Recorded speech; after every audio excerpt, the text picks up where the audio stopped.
वाहिगुरू जी का खालसा वाहिगुरू जी की फतेह। आप जी दे सन्मुख पंथ दे बहुत ही विद्वान कथावाचक ज्ञानी ठाकर सिंह जी सुशोभित हैं। मैं कहना जिन्हें मैं पहले भी जिक्र किया सीगा भी ये टकसाल दे विद्यार्थी ने ते इन्हों ने समुचे गुरु ग्रंथ साहब जी की कथा जी है वह भी रिकॉर्ड कराई है। आप जी इन्हों दी बहुत सारिया कैसटा सरवण करते होंगे। हुण असीं इन्हां तो खिमा जाचना भी चाहुंदे भी बीमार होने के बावजूद भी बहुत लंबा समा इन्हों इत्थे उड़ीक करनी पई, उसलिए भी सानू माफ कर देंगे। तो आओ हुण आपां इन्हां तो गुरमत विचारा सरवण करिए। वाहिगुरू जी का खालसा वाहिगुरू जी की फतेह। वाहिगुरू साहिब जी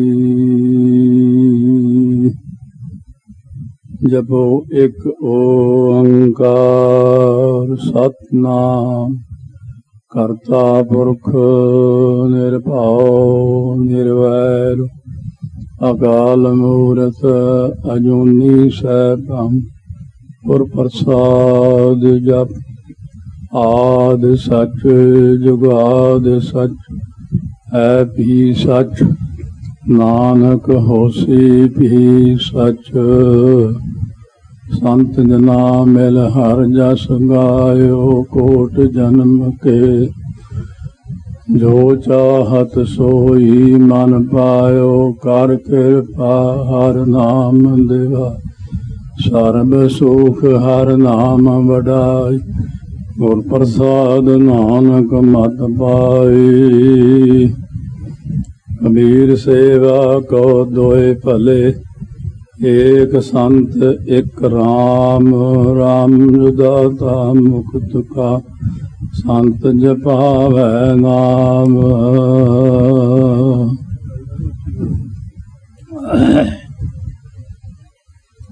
सतगुरु दी साजी नवाजी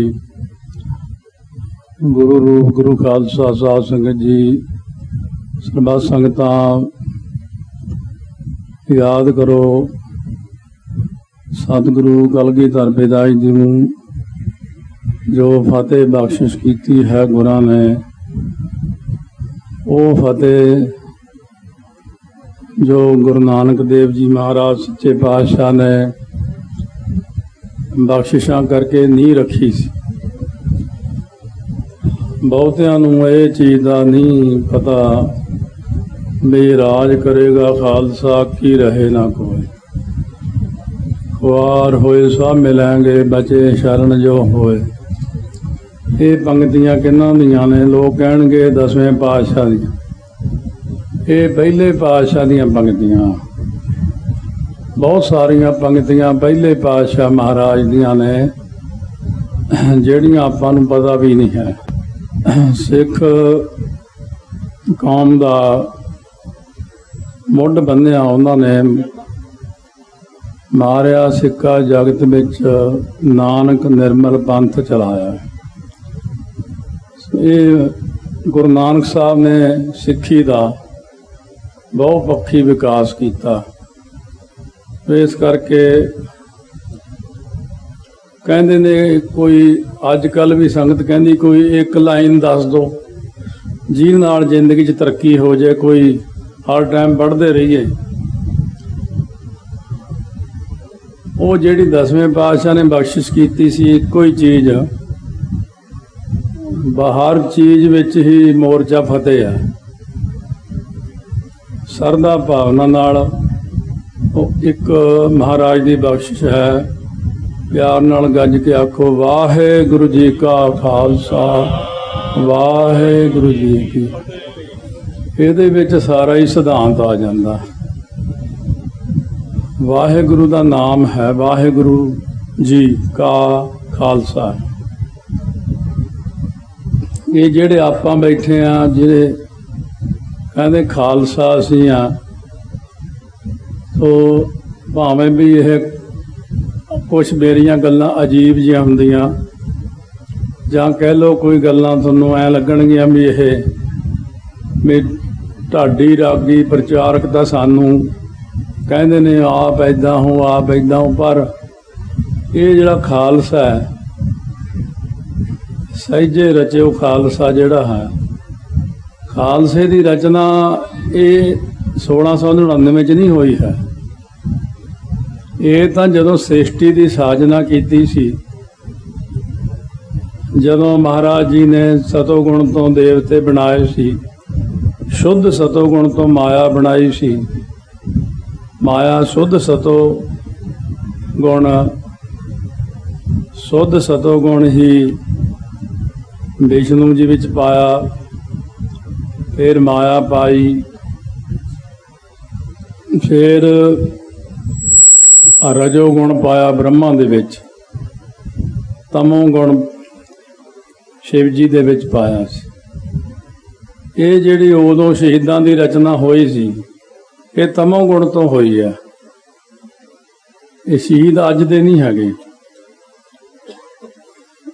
ਮੈਨੂੰ ਕਿਸੇ ਨੇ ਪਟਿਆਲੇ ਪ੍ਰਸ਼ਨ ਕੀਤਾ ਸੀ, ਗੁਰਦੁਆਰਾ ਮੋਤੀ ਬਾਗ ਸਾਹਿਬ, ਚਲੋ ਹੁਣ ਤੋਂ ਸਰੀਰ ਛੱਡ ਗਏ, ਸਾਡੇ ਗੁਰਦੁਆਰਾ ਸਾਹਿਬ ਦੇ ਮੈਨੇਜਰ ਸਾਹਿਬ ਹੀ ਸੀ।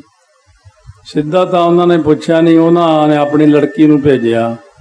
ਕਥਾ ਤੋਂ ਬਾਅਦ ਉਹ ਆ ਕੇ ਮੈਨੂੰ ਕਹਿਣ ਲੱਗੀ, ਇੱਕ ਪ੍ਰਸ਼ਨ ਆ। ਮੈਂ ਨਹੀਂ ਸੀ ਜਾਣਦਾ ਇਹ ਕੌਣ ਆ। ਮੈਂ ਕਿਹਾ ਹਾਂਜੀ ਕੀ ਪ੍ਰਸ਼ਨ ਹੈ?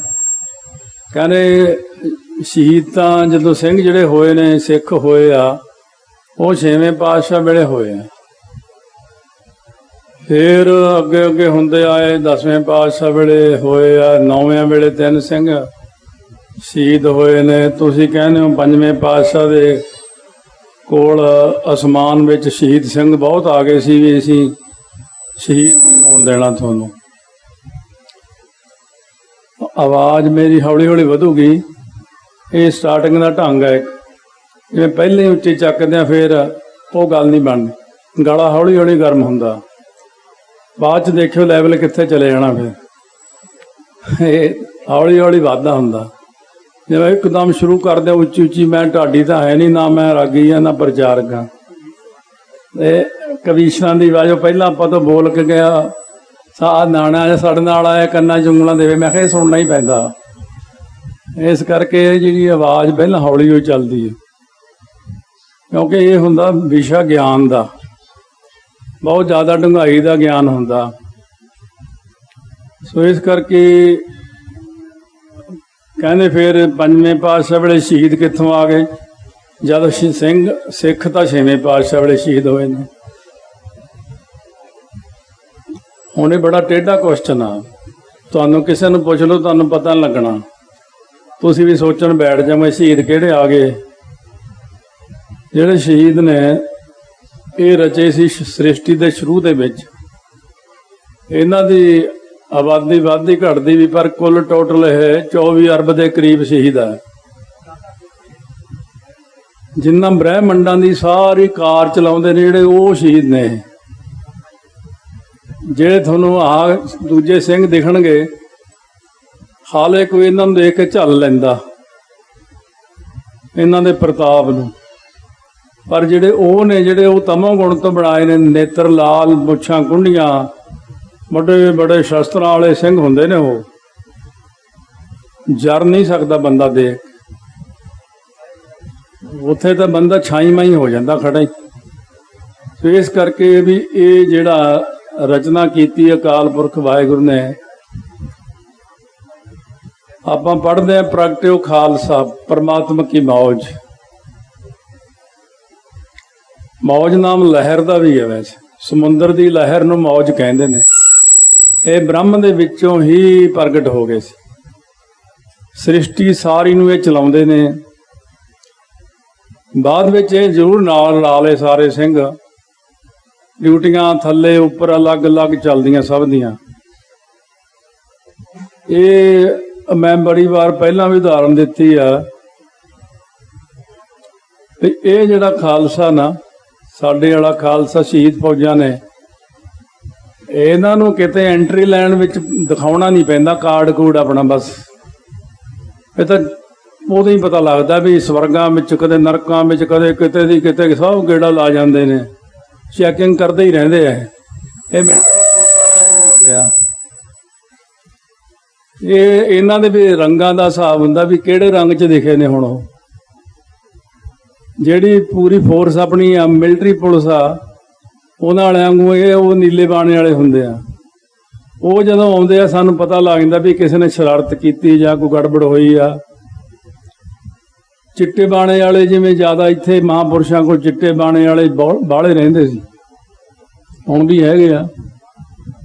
ਚਿੱਟੇ ਬਾਣੇ ਵਿੱਚ ਸ਼ਾਂਤ ਸਰੂਪ ਹੁੰਦੇ, ਬਸ ਬਹੁਤਾ ਜੇ ਕੋਈ ਕਰੇ ਤੰਗ ਜਿਹਾ ਫੇਰ ਭਾਵੇਂ ਨਜ਼ਾਰਾ ਜਿਹਾ ਦਿਖਾ ਦੇਣ, ਨਹੀਂ ਤਾਂ ਚੁੱਪ ਹੀ ਰਹਿੰਦੇ ਆ। ਇੱਕ ਕੇਸਰੀ ਬਾਣੇ ਵਾਲੇ ਨਹੀਂ ਛੇਤੀ ਆਉਂਦੇ। ਇੱਕ ਦਾ ਬਾਣਾ ਜਿਹੜਾ ਹੈ ਪੀਲੇ ਰੰਗ ਦਾ ਹੁੰਦਾ। ਪਿੱਛੇ ਜੇ ਮੈਨੂੰ ਇੱਕ ਸਿੰਘ ਕਹਿੰਦਾ ਕੰਮ ਖਰਾਬ ਹੀ ਆ। ਮੈਂ ਕਿਹਾ ਕੀ ਹੋਇਆ? ਆ ਸਾਲਕ ਦੀ ਗੱਲ ਆ। ਕਹਿੰਦਾ ਪਹਿਲੀ ਵਾਰ ਕੇਸਰੀ ਬਾਣੇ ਵਾਲੇ ਦੇਖਿਆ, ਕਹਿੰਦਾ ਕੋਈ ਗੜਬੜ ਹੋਊਗੀ। ਮੈਂ ਕਿਹਾ ਅੱਛਾ। ਕਹਿੰਦਾ ਇਹ ਤਾਂ ਕਦੇ ਆਉਂਦੇ ਹੀ ਨਹੀਂ ਗੇ ਥੱਲੇ। ਤੇ ਇਸ ਕਰਕੇ ਇਹ ਜਿਹੜਾ ਖਾਲਸਾ ਨਾ ਆਪਣੇ ਕੋਲੇ, ਆਪਾਂ ਕਹਿ ਦਿੰਦੇ ਆ ਮੈਂ ਖਾਲਸਾ ਹਾਂ, ਮੈਂ ਖਾਲਸਾ। ਨਹੀਂ, ਮੈਂ ਤਾਂ ਕਦੇ ਨਹੀਂ ਮੰਨਦਾ ਮੈਂ ਖਾਲਸਾ। ਖਾਲਸੇ ਦੀ ਧੂੜੀ ਹੋਈ ਮਿਲ ਜੇ ਬਹੁਤ, ਜੋੜਾ ਝਾੜਨ ਨੂੰ ਮਿਲ ਜੇ, ਉਹਨਾਂ ਦਾ ਪ੍ਰਸ਼ਾਦਾ ਛਕਾਉਣ ਦਾ ਟਾਈਮ ਮਿਲ ਜੇ। ਮੈਨੂੰ ਕਹਿੰਦੇ ਸੀ ਸਿੰਘ ਸ਼ੁਰੂ ਦੇ ਵਿੱਚ ਤੂੰ ਆਪਣੇ ਪਿੱਛੇ ਲਾਓ ਖਾਲਸਾ ਲਾ ਲਾ। ਮੈਂ ਕਿਹਾ ਦੇਖਿਆ, ਮੂੰਹ ਦੇਖਿਆ ਮੇਰਾ ਖਾਲਸੇ ਵਾਲਾ। ਖਾਲਸਾ ਤਾਂ ਬਾਬਾ ਦੀਪ ਸਿੰਘ ਆ, ਭਾਈ ਮਨੀ ਸਿੰਘ ਆ। ਖਾਲਸੇ ਤਾਂ ਉਹ ਨੇ ਜਿਨ੍ਹਾਂ ਜੰਗਜੂ ਯੋਧਿਆਂ ਨੇ ਜੰਗ ਕੀਤੀ ਆ। ਖਾਲਸੇ ਤਾਂ ਉਹ ਨੇ ਜਿਨ੍ਹਾਂ ਨੇ 40 ਨੇ ਜੰਗ ਕੀਤਾ ਚਮਕੌਰ ਦੀ ਗੜੀ 'ਚ। 40 ਨੇ ਸ੍ਰੀ ਮੁਕਤਸਰ ਸਾਹਿਬ ਜੰਗ ਕੀਤਾ। ਇਸ ਕਰਕੇ ਆ ਕਿ ਇਹ ਜਿਹੜਾ ਖਾਲਸਾ ਨਾ, ਖਾਲਸ ਪਿਓਰ ਨਿਰਮਲ ਇੱਕੋ ਚੀਜ਼ ਹੈ। ਤਾਂ ਇਹ ਥੋੜਾ ਬਚਨ ਚੱਲ ਪਿਆ ਸੀ ਵੀ ਖਾਲਸਾ ਬੜੀ ਪਾਵਰ ਹੈ। ਕਦੇ ਇਹ ਸਾਰੇ ਬਚਨ ਪੜ੍ਹੇ ਨਹੀਂ ਆਪ ਜੀ ਨੇ। ਦਸਮ ਗ੍ਰੰਥ ਵਿੱਚ ਵੀ, ਸਰਬਲੋਹ ਪ੍ਰਕਾਸ਼ ਵਿੱਚ ਵੀ ਹੈ, ਖਾਲਸਾ ਮੇਰਾ ਰੂਪ ਹੈ ਖਾਸ, ਖਾਲਸੇ में हम करो निवास। कलगीधर महाराज ने इन्नी वडियाई दी है, खालसा मेरी जान की जान। जिहड़ी मेरी जान है ਉਹਦੀ ਗਾਹਾਂ जान है। ਤਾਂ महाराज कहते मेरी जान ਤਾਂ ਖਾਲਸੇ ਦੇ ਹੱਥ। ਹੁਣ ਆਪਾਂ ਨੂੰ ਥੋੜੀ ਜਿਹੀ ਹੋ ਜਾਂਦੀ ਕਦੇ ਕਦੇ ਆਕੜ ਜੀ, ਪਿਖਾਂ ਸਾਨੂੰ ਕਿਹਾ। ਆਪਾਂ ਤਾਂ ਹਲੇ ਸ਼ੁਰੂ ਹੋਏ ਆ। ਸੋ ਕੋਈ ਮਹਾਂਪੁਰਸ਼ ਕਹਿੰਦੇ ਸੀ, ਕਹਿੰਦੇ ਕਿਤੇ ਗੱਲ ਚੱਲਦੀ ਸੀ ਉਹਨਾਂ ਦੀ ਉੱਪਰਲੀ ਕਿਸੇ ਹਸਤੀ ਨਾਲ, ਹੰਸਾਲੀ ਵਾਲੇ ਸੰਤਾਂ ਬਾਰੇ ਜ਼ਿਕਰ ਚੱਲਿਆ। ਉਹ ਕਹਿੰਦੇ ਅਸੀਂ ਤਾਂ ਉਹਨਾਂ ਨੂੰ ਬਾਰ-ਬਾਰ ਨਮਸਕਾਰ ਹੀ ਕਰਦੇ ਹਾਂ। ਕਹਿੰਦੇ ਕਿਉਂ ਜੀ? ਕਹਿੰਦੇ 8 ਜਨਮ ਹੋ ਗਏ, ਮਨ ਬਾਣੀ ਸਰੀਰ ਕਰਕੇ ਜਤੀ ਹੋਈ ਤੁਰੇ ਆਉਂਦੇ 8 ਜਨਮਾਂ ਤੋਂ। ਇਹ ਬਹੁਤ ਔਖਾ। ਕੋਈ ਬੰਦਾ ਸਰੀਰ ਕਰਕੇ ਜਤ ਸਤ ਰੱਖ ਸਕਦਾ, ਮਨ ਵਿੱਚ ਤਾਂ ਵਿਕਾਰ ਆਈ ਹੋ ਜਾਂਦੇ ਆ। ਰੂਪ ਦੇਖ ਕੇ ਤਾਂ ਆਪਾਂ ਵੀ ਡੁੱਲ ਹੀ ਜਾਂਦੇ ਆ। ਮਨ ਬਾਣੀ ਸਰੀਰ ਕਰਕੇ ਜਤੀ ਹੋਣਾ ਸਭ ਤੋਂ ਔਖਾ।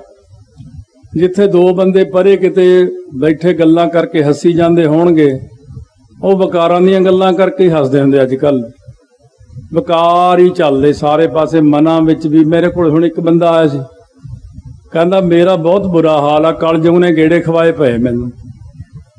ਮੈਂ ਕਿਹਾ ਮੈਂ ਤਾਂ ਕਥਾ ਹੀ ਦੱਸਿਆ ਹੀ ਤੁਹਾਨੂੰ ਵੀ ਮੋਤੀ ਤਾਂ ਮੰਦਰ ਉਸਰਾ, ਰਤਨੀ ਤਾਂ ਹੋਏ ਜੜਾਓ, ਕਸਤੂਰ ਕੁੰਗੂ ਅਗਰ ਚੰਦਨ ਲੀ ਪਾਵੇ ਚਾਓ, ਮਤ ਦੇਖ ਭੂਲਾਂ ਵਿਸਰਾ, ਤੇਰਾ ਚਿੱਤ ਨਾ ਆਵੇ ਨਾਉ। ਇਹ ਸ਼ਬਦ ਦਾ ਅਭਿਆਸ ਕਰ ਲਓ। ਸੋ ਸ੍ਰੀ ਰਾਗ ਦਾ ਪਹਿਲਾ ਹੀ ਸ਼ਬਦ ਹੈ। ਕਿਉਂਕਿ ਕਲਯੁਗ ਜਦੋਂ ਮਹਾਰਾਜ ਗੁਰੂ ਨਾਨਕ ਸਾਹਿਬ ਕੋਲ ਜਗਨਨਾਥਪੁਰੀ ਆਇਆ ਸੀ ਨਾ, ਗੁਰੂ ਨਾਨਕ ਸਾਹਿਬ ਨੇ ਇਹ ਸ਼ਬਦ ਉਚਾਰਨ ਕੀਤਾ ਸੀ ਉਦੋਂ ਪਹਿਲਾਂ। ਕਲਯੁਗ ਫਿਰ ਇਹ ਸ਼ਬਦ ਪੜ੍ਹਨ ਵਾਲਾ ਥੋੜਾ ਇਹ ਕਹਿੰਦਾ ਸੀ ਆ ਕੇ ਗੁਰੂ ਨਾਨਕ ਸਾਹਿਬ ਨੂੰ ਕਿ ਮੋਤੀਆਂ ਦੇ ਮੰਦਰ ਉਸਾਰ ਦਿੰਦਾ। ਮੋਤੀ ਤਾਂ ਮੰਦਰ ਉਸਰਾ, ਰਤਨੀ ਤਾਂ ਹੋ ਹੈ ਜੜਾਓ, ਰਤਨ ਜੜ ਦਿੰਦਾ ਉਹਨਾਂ ਦੇ ਵਿੱਚ। कस्तूर कस्तूरी कुंगू केसर कस्तूर कुंगू अगर चंदन हुंदा बहुत महंगा चंदन हुंदा एक 52 ਉਂਗਲਾਂ ही ਹੁੰਦੀਆਂ ਇੰਨਾ ਕੀ ਹੁੰਦਾ बस ਲੀਪ ਲਿਪਣਾ चंदन ਦੀ ਗਾਰੇ ਨਾਲ ਲਿਪਦਿਆਂ चंदन ਦਾ ਇਹ ਮਿੱਟੀ ਨਾ ਹੋਵੇ ਚੰਦਨ ਨਾਲ ਹੀ ਲਿਪਦਿਆਂ ਲੀਪ ਆਵੇ ਚਾਓ ਚਾਓ ਹੁੰਦਾ ਮਨ ਚ ਖੁਸ਼ੀਆਂ ਖੇੜੇ ਆ ਜਾਣ ਵੀ ਇੰਨਾ ਕੁਛ ਮੇਰੇ ਕੋਲੇ ਪਰ ਗੁਰੂ ਨਾਨਕ ਸਾਹਿਬ ਕਹਿੰਦੇ ਰਹਿਣ ਦੇ ਤੂੰ ਕਹਿੰਦਾ ਮੈਂ ਤੁਹਾਨੂੰ ਇਹੋ ਜਿਹੇ ਮੰਦਿਰ ਬਣਾ ਦਿੰਦਾ ਮਹਾਰਾਜ ਕਹਿੰਦੇ ਫਿਰ ਮਤ ਦੇਖ ਭੂਲਾ ਮੀਸਰ ਹੈ ਤੇਰਾ ਚਿੱਤ ਨਾ ਆਵੇ ਨਾਉ ਕਹਿੰਦੇ ਕਲਯੁਗ ਇਹਨਾਂ ਚੀਜ਼ਾਂ ਨਾਲ ਤਾਂ ਨਾਮ ਹੀ ਭੁੱਲ ਜਾਂਦਾ ਇੱਕ ਗੱਲ ਵਿੱਚ ਇਹਦੇ ਚੇਤੇ ਆ ਗਈ ਇੱਕ ਸਿੱਧ ਕਹਿੰਦਾ ਇੱਕ ਡੱਬੀ ਜੀ ਕੱਢ ਕੇ ਬਹਿ ਗਿਆ ਇਹ ਸਾਰੀਆਂ ਚੀਜ਼ਾਂ ਸੋਲਿਡ ਹੁੰਦੀਆਂ ਜਿਹੜੀ ਟਕਸਾਲ ਕੋਲ ਚੀਜ਼ ਉਹ ਸਿੱਕੇ ਬੰਦ ਹੁੰਦੀ ਆ ਐਵੇਂ ਨਹੀਂ ਜਿੱਦਣ ਮਰਜ਼ੀ ਸ਼ੁਰਲੀ ਛੱਡ ਦਿਓ ਉਹ ਨਹੀਂ ਹੈਗੀ ਸਾਡੇ ਕੋਲ ਤੇ ਕਥਾ ਕੀਤੀ ਗੁਰੂ ਗ੍ਰੰਥ ਸਾਹਿਬ ਦੀ ਸਾਰੀ ਉਹਦੇ 'ਚ ਸਾਰੀਆਂ ਚੀਜ਼ਾਂ ਹੋਣ ਸ਼ਬਦ ਪੜੂੰਗਾ ਤਾਂ ਤੁਹਾਨੂੰ ਪਤਾ ਲੱਗ ਜਾਊਗਾ ਸ਼ਬਦ ਹੈਗਾ ਅਮਲ ਗਲੋਲਾ ਕੂੜ ਕਾ ਦਿੱਤਾ ਦੇਵਨਹਾਰ ਗਲੋਲਾ ਹੁੰਦਾ ਗੋਲਾ ਕੂੜ ਕਾ ਝੂਠਾ ਅਮਲ ਦਾ ਗੋਲਾ ਝੂਠਾ ਅਕਾਲ ਪੁਰਖ ਨੇ ਪਹਿਲਾਂ ਹੀ ਬੰਦੇ ਨੂੰ ਦਿੱਤਾ ਹੋਇਆ ਕਿਹੜਾ ਜੀ ਸਿੱਧ ਖਾ ਰਿਹਾ ਸੀ ਕੱਢ ਕੇ ਫੀਮ ਮਹਾਰਾਜ ਕਹਿੰਦੇ ਇਹ ਕੀ ਨਸ਼ੇ ਕਰਦੇ ਹੋ ਤੁਸੀਂ ਕਹਿੰਦੇ ਮਹਾਰਾਜ ਇਹ ਖਾ ਕੇ ਸਮਾਧੀ ਬਹੁਤ ਲੱਗਦੀ ਸਤਿਗੁਰੂ ਮਹਾਰਾਜ ਨੇ ਤਾਂ ਇਹ ਸ਼ਬਦ ਉਚਾਰਨ ਕਰਕੇ ਉਹਨੂੰ ਇਸ ਚੀਜ਼ ਤੋਂ ਰੋਕਿਆ ਸੀ ਜੇ ਗੁਰੂ ਗ੍ਰੰਥ ਸਾਹਿਬ ਦੀ ਸਾਰੀ ਕਥਾ ਚੰਗੀ ਤਰ੍ਹਾਂ ਬਚ ਗਈ ਤਾਂ ਬਹੁਤ ਕੁਛ ਹੈ ਕਈ ਚੀਜ਼ਾਂ ਜਿਹੜੀਆਂ ਮੈਨੂੰ ਹੁਣ ਪਤਾ ਲੱਗਦੀਆਂ ਜਿਹੜੀਆਂ ਮੈਨੂੰ ਸਾਰੀ ਜ਼ਿੰਦਗੀ ਨਹੀਂ ਪਤਾ ਲੱਗੀਆਂ ਕਿਸੇ ਮਹਾਂਪੁਰਖ ਦਾ ਬਚਨ ਚੱਲਦਾ ਸੀ ਮੈਂ ਕਿਹਾ ਕਹਿੰਦੇ ਗੁਰ ਕਾ ਸ਼ਬਦ ਕਾਟੈ ਕੋਟ ਕਰਮ ਕੋਈ ਸ਼ਬਦ ਵੀ ਹੈ ਜਿਹੜਾ ਕਰੋੜਾਂ ਕਰਮ ਕੱਟ ਦੇਵੇ ਕਰਮਾਂ ਦੀ ਬਿਮਾਰੀ ਵੱਖਰੀ ਹੁੰਦੀ ਆ ਬਿਮਾਰੀ ਵੱਖਰੀ ਕਰਮ ਰੋਗ ਮਹਾਂਪੁਰਖ ਨਹੀਂ ਕੱਟਦੇ ਹੁੰਦੇ ਕਹਿੰਦੇ ਭਾਈ ਔਖਾ ਮਿਹਨਤ ਕਰ ਲੈ ਭਾਈ ਤੂੰ ਇੰਨੀ ਵਾਰ ਸਰੋਵਰ ਚ ਨਹਾਇਆ ਤੂੰ ਇੰਨੇ ਪਾਠ ਕਰ ਲੈ ਉਸ ਵਕਤ ਇਹ ਕਰਮ ਰੋਗ ਹੈ ਕਹਿੰਦੇ ਦੇਖੋ ਐ ਬਾਣੀ ਤੁਸੀਂ ਕਥਾ ਵੀ ਕੀਤੀ ਪਰ ਧਿਆਨ ਨਾਲ ਵਾਚਿਆ ਨਹੀਂ ਮੈਂ ਕਿਹਾ ਕਿੱਥਾਂ ਦੱਸੋ ਮਾੜਾ ਜਿਹਾ ਕਹਿੰਦੇ ਉਹ ਪੜ੍ਹੋ ਵੈਦਾਂ ਸੰਦਾ ਸੰਗ ਇਕੱਠਾ ਹੋਇਆ ਔਖਦ ਆਏ ਰਾਸ ਜਾਂ ਵਿੱਚ ਆਪ ਖਲੋਇਆ ਇੱਕ ਤਾਂ ਇਹ ਆ ਵੈਦਾਂ ਦਾ ਇਕੱਠ ਬੈਠ ਗਿਆ ਸਾਰਾ ਸਰੀਰ ਦਾ ਮੁਆਇਨਾ ਕਰਕੇ ਦਵਾਈ ਦਿੱਤੀ ਦਵਾਈ ਵੀ ਤਾਂ ਰਾਸ ਆਈ ਵੀ ਜੇ ਦਵਾਈ ਦਿੱਤਿਆਂ ਰੋਗ ਠੀਕ ਹੋ ਗਿਆ ਉਹ ਕਿਵੇਂ ਹੋਇਆ ਔਖਦ ਆਏ ਰਾਸ ਜਾਂ ਵਿੱਚ ਆਪ ਖਲੋਇਆ ਵਿੱਚ ਕਰਤਾ ਪੁਰਖ ਖਲੋਆ ਬਾਲ ਨਾ ਵਿੰਗਾ ਹੋਆ ਇਹ ਔਖਦੀ ਤਾਂ ਰਾਸ ਆਉਂਦੀ ਹੁਣ ਇਹਦੇ ਚ ਆਪਾਂ ਇੱਕ ਅੱਧੀ ਨਾਲ ਸਾਖੀ ਪ੍ਰਮਾਣ ਕੁਛ ਲੈ ਲੈਂਦੇ ਹਾਂ ਕਿਉਂਕਿ ਆਪਣੇ ਕੋਲੇ ਗਡਾਊਨ ਜ਼ਿਆਦਾ ਭਰੇ ਹੋਏ ਆ ਮੈਂ ਫਿਰ ਉਹ ਨਾਲ ਪਤਾ ਨਹੀਂ ਕਿੱਥੋਂ ਨਿਕਲ ਆਉਂਦਾ ਕੁਛ ਪਾਕਿਸਤਾਨ ਦੀ ਗੱਲ ਆ ਜਦੋਂ 47 ਤੋਂ ਪਹਿਲਾਂ ਦੀ ਉੱਥੇ ਪਾਕਿਸਤਾਨ ਲਾਹੌਰ ਇੱਕ ਵੈਦ ਸੀਗਾ ਇੱਕ ਮਹਾਂਪੁਰਖ ਨੇ ਇਹ ਗੱਲ ਸੁਣਾਈ ਕਹਿੰਦੇ ਉਹ ਵੈਦ ਕੋਲ ਬੰਦਾ ਪਹੁੰਚ ਜੇ ਸਹੀ ਬਸ ਮਰਦਾ ਚੱਕ ਲਿਆਓ ਤੁਸੀਂ ਜੇ ਉਹਦੀ ਪੁੜੀ ਚਲੀ ਗਈ ਨਾ ਅੰਦਰ ਬੰਦਾ ਮਰਨ ਨਹੀਂ ਸੀ ਦਿੰਦਾ ਉਹ ਮਸ਼ਹੂਰ ਸੀ ਕਹਿੰਦੇ ਉਹਨੇ ਬੰਦੇ ਕਿਤੇ ਮੂੰਹ 'ਚ ਪੁੜੀ ਪਾਈ ਤੇ ਪਰ ਫਿਰ ਵੀ ਬੰਦਾ ਉਹ ਚੜਾਈ ਕਰ ਗਿਆ ਕਹਿੰਦੇ ਵੈਦ ਕਹਿੰਦਾ ਵੀ ਹੁਣ ਅੱਜ ਮੇਰੀ ਪਹਿਲੀ ਵਾਰ ਇੰਨੀ ਬੇਇੱਜ਼ਤੀ ਹੋਈ ਆ ਅੱਜ ਮੈਂ ਜਾ ਕੇ ਦਰਿਆ 'ਚ ਰਾਵੀ ਛਾਲ ਮਾਰ ਦੇਣੀ ਕਹਿੰਦੇ ਜਦੋਂ ਛਾਲ ਮਾਰ ਲੱਗਿਆ ਧਰਮਰਾਜ ਕੋਲ ਪ੍ਰਗਟ ਹੋ ਗਿਆ ਕਹਿੰਦੇ ਆ ਦੇਖ ਦਵਾਈ ਤਾਂ ਮੇਰੇ ਹੱਥ 'ਚ ਆ ਇਹ ਗੱਲ ਪੱਕੀ ਹੈ ਵੀ ਜੇ ਤੇਰੀ ਪੁੜੀ ਉਹਦੇ ਅੰਦਰ ਚਲੇ ਜਾਣ ਨੂੰ ਠੀਕ ਹੋ ਜਾਣਾ ਸੀ ਉਹਦਾ ਟਾਈਮ ਆ ਗਿਆ ਸੀ ਦਵਾਈ ਤੇਰੀ ਮੈਂ ਹੀ ਹੱਥ 'ਚ ਫੜ ਲਈ ਸੀ ਮੈਂ ਤੂੰ ਐ ਨਾ ਕਹਿ ਵੀ ਮੈਂ ਝੂਠਾ ਤੂੰ ਨਾ ਛਾਲ ਮਾਰ ਤੂੰ ਹਾਲੇ ਬਹੁਤ ਦੁਨੀਆ ਭਲਾ ਕਰਨਾ ਔਰ ਜਦੋਂ ਰੱਬ ਹੀ ਆ ਜੇ ਵੀ ਹੁਣ ਬਾਈ ਸਵਾਸ ਮੁੱਕ ਗਿਆ ਬਸ ਹੁਣ ਨਹੀਂ ਕੋਈ ਕੁਛ ਕਰ ਸਕਦਾ ਕਹਿੰਦੇ ਇਹ ਤਾਂ ਆ ਗਈ ਆਮ ਗੱਲ ਦਵਾਈ ਵਾਲੀ ਇੱਕ ਹੁੰਦਾ ਵੀ ਕਰਮ ਹੀ ਕੀਤਾ ਹੋਇਆ ਮਾੜਾ ਮਾੜਾ ਕਰਮ ਜਿਹੜਾ ਇਹਦੇ ਤੇ ਰੋਗ ਨੂੰ ਕੱਟਣਾ ਬੜਾ ਔਖਾ।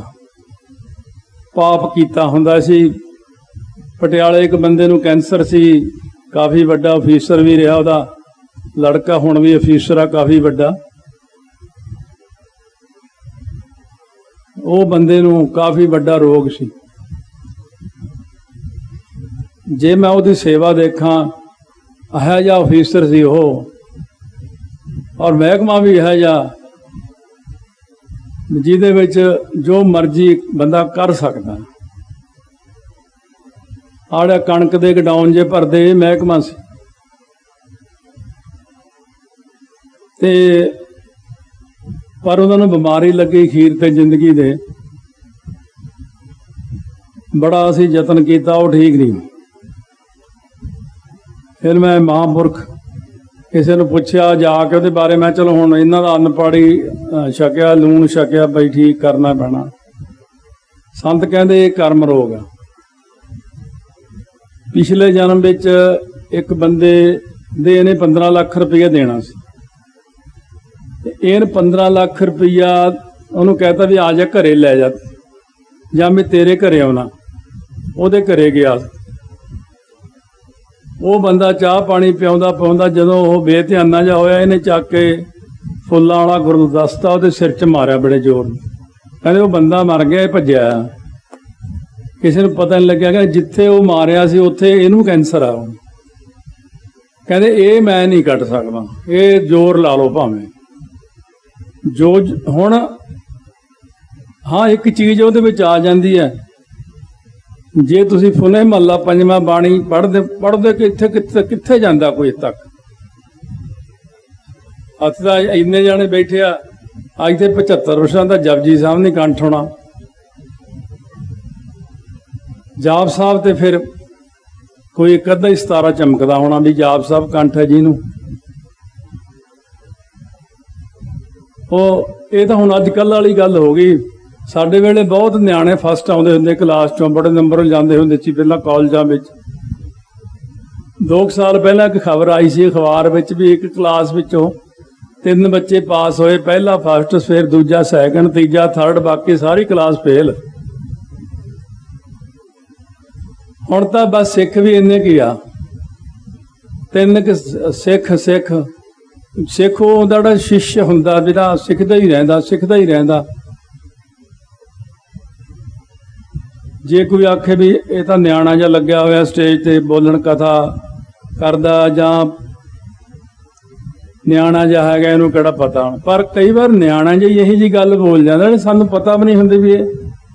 ਮੈਂ ਕਈ ਸੋਚਦਾ, ਮੈਂ ਸੋਚਿਆ ਹੀ ਨਹੀਂ ਕਦੇ ਇਹ ਗੱਲ ਬਾਰੇ ਵੀ ਇਹਨੂੰ ਰੱਬ ਨੇ ਦਾਤ ਦਿੱਤੀ ਹੈ। ਉਮਰ ਨਹੀਂ ਦੇਖੀ ਦੀ ਹੁੰਦੀ ਇਸ ਕੰਮ 'ਚ, ਦਾਤ ਦੇਖੀ ਦੀ ਕੀ ਦਿੱਤੀ ਆ ਉਹਨੂੰ। ਸੋ ਇਸ ਕਰਕੇ ਮਹਾਰਾਜ ਸੱਚੇ ਪਾਤਸ਼ਾਹ ਨੇ ਆਪਾਂ ਨੂੰ ਇਹ ਜਿਹੜੀ ਦਾਤ ਦਿੱਤੀ, ਕਦੇ ਵਿਚਾਰ ਹੀ ਨਹੀਂ ਕੀਤੀ ਸੀ ਇਸ ਗੱਲ ਦੀ। ਦੇਖੋ ਵਿਚਾਰ ਕੇ ਦੇਖੋ, ਬਾਣੀਆਂ ਜਿਹੜੀਆਂ ਨੇ ਉਹ 5 ਬਾਣੀਆਂ ਹੀ ਬਹੁਤਿਆਂ ਨੂੰ ਨਹੀਂ ਪਤਾ, ਫਿਰ ਰਹਿ ਰਾਸ ਦਾ ਨਹੀਂ ਪਤਾ, ਫਿਰ 16 ਸਾਹਿਬ ਦਾ ਨਹੀਂ ਪਤਾ, ਇਹ ਸਾਰਾ ਕੁਛ। ਫਿਰ ਜੇ ਪੜ੍ਹ ਲਿਆ ਸ੍ਰੀ ਸੁਖਮਨੀ ਸਾਹਿਬ, ਕੋਈ ਪੜ੍ਹਦਾ ਪੜ੍ਹ ਲਾ। ਮੈਂ ਸੁਖਮਨੀ ਸਾਹਿਬ ਦਾ ਪਾਠ ਜਿਹੜਾ, ਕਿਉਂਕਿ ਮੇਰੇ ਪ੍ਰਿੰਸੀਪਲ ਨੇ ਜਿਨ੍ਹਾਂ ਨੇ ਮੈਨੂੰ ਇਹ ਚੀਜ਼ਾਂ ਸਿਖਾਈਆਂ। ਸਾਡੀ ਪੋਤਰੀ ਨਾਲ ਹੁੰਦੇ, ਉਹਨੂੰ ਮੇਰੇ ਘਰੇ ਦੀਆਂ ਫੋਟੋਆਂ ਲੱਗੇ, ਕਹਿੰਦੇ ਇਹ ਕੌਣ ਆ? ਮੈਂ ਕਿਹਾ ਇਹ ਸਾਰੇ ਪ੍ਰਿੰਸੀਪਲ ਆ ਮੇਰੇ। ਇੱਥੇ ਵੀ ਮੇਰੇ ਪ੍ਰਿੰਸੀਪਲ ਦੀ ਫੋਟੋ ਲੱਗੀ ਹੋਈ ਆ, ਸਾਰਿਆਂ ਨੂੰ ਜਾ ਕੇ ਦੇਖਦੀ ਵਿੱਚ, ਇਹ ਪ੍ਰਿੰਸੀਪਲ ਹੈ ਤੇਰਾ? ਮੈਂ ਕਿਹਾ ਹਾਂ। ਸੰਤ ਕਰਤਾਰ ਸਿੰਘ ਜੀ ਖਾਲਸਾ ਜਿਨ੍ਹਾਂ ਨੇ ਕਥਾ ਸਿਖਾਈ ਹੈ, ਬੜੀ ਰੀਝ ਨਾਲ ਕਥਾ ਸਿਖਾਈ ਉਹਨਾਂ ਨੇ। ਉਦੋਂ ਤਾਂ ਕੋਈ ਰੌਲਾ ਗੋਲਾ ਨਹੀਂ ਸੀ ਹੁੰਦਾ। 4 ਸਾਲਾਂ ਵਿੱਚ ਹੀ ਉਹਨਾਂ ਨੇ 400 ਸਾਲ ਜਿੰਨੀ ਪੜ੍ਹਾਈ ਕਰਾਤੀ ਸਾਨੂੰ। ਨਾ ਉਹ ਸੌਂਦੇ ਸੀ, ਨਾ ਸੌਣ ਦਿੰਦੇ ਸੀ। ਕਹਿੰਦੇ ਮੈਂ ਛੇਤੀ ਚਲੇ ਜਾਣਾ, ਉਹ ਤੁਸੀਂ ਜਿੰਨਾ ਸਿੱਖਣਾ ਸਿੱਖ ਲਓ, ਫਿਰ ਮੈਂ ਚਲੇ ਜਾਣਾ, ਫਿਰ ਪਛਤਾਉਣਾ ਤੁਸੀਂ ਬਾਅਦ 'ਚ। ਸੋ ਇਸ ਕਰਕੇ ਉਹਨਾਂ ਨੇ ਬਹੁਤ ਪੜ੍ਹਾਇਆ ਮੈਨੂੰ। ਉਹ ਅਧਿਆਤਮਕਤਾ ਥੋੜ੍ਹੀ ਸਿਖਾਈ। ਅਧਿਆਤਮਕ ਗੁਰੂ ਮੇਰੇ ਨੇ ਸੰਤ ਜਰਨੈਲ ਸਿੰਘ ਜੀ ਖਾਲਸਾ। ਜੋ ਰੂਪ ਤੁਸੀਂ ਦੇਖਦੇ ਉਹਨਾਂ ਦਾ ਉਹ ਨਹੀਂ ਹੈਗੇ ਸੀ। ਬਾਬਾ ਜੀ ਨੇ ਪਹਿਲੇ ਦਿਨ ਜਦੋਂ ਮੈਂ ਆਇਆ ਸੀ ਇੱਥੇ 1987 ਚ, ਆਹ ਕੁਛ ਤਾਂ ਬਾਅਦ ਚ ਬਣਿਆ, ਦੇਖ ਕੇ ਕਈ ਵਾਰ ਹੈਰਾਨਗੀ ਵੀ ਹੁੰਦੀ ਆ। ਉਦੋਂ ਬਾਬਾ ਜੀ ਥੱਲੇ ਬੋਰੀ ਤੇ ਹੀ ਬਹਿੰਦੇ ਹੁੰਦੇ ਸੀ ਕਿ ਸਰਾਣਾ ਜਿਹਾ ਲਾ ਕੇ, ਆਹ ਇੱਧਰਲੇ ਕਮਰੇ ਹੁੰਦੇ ਸੀ, ਬਸ ਇੱਧਰ ਹੀ ਪ੍ਰਕਾਸ਼ ਹੁੰਦਾ ਸੀ।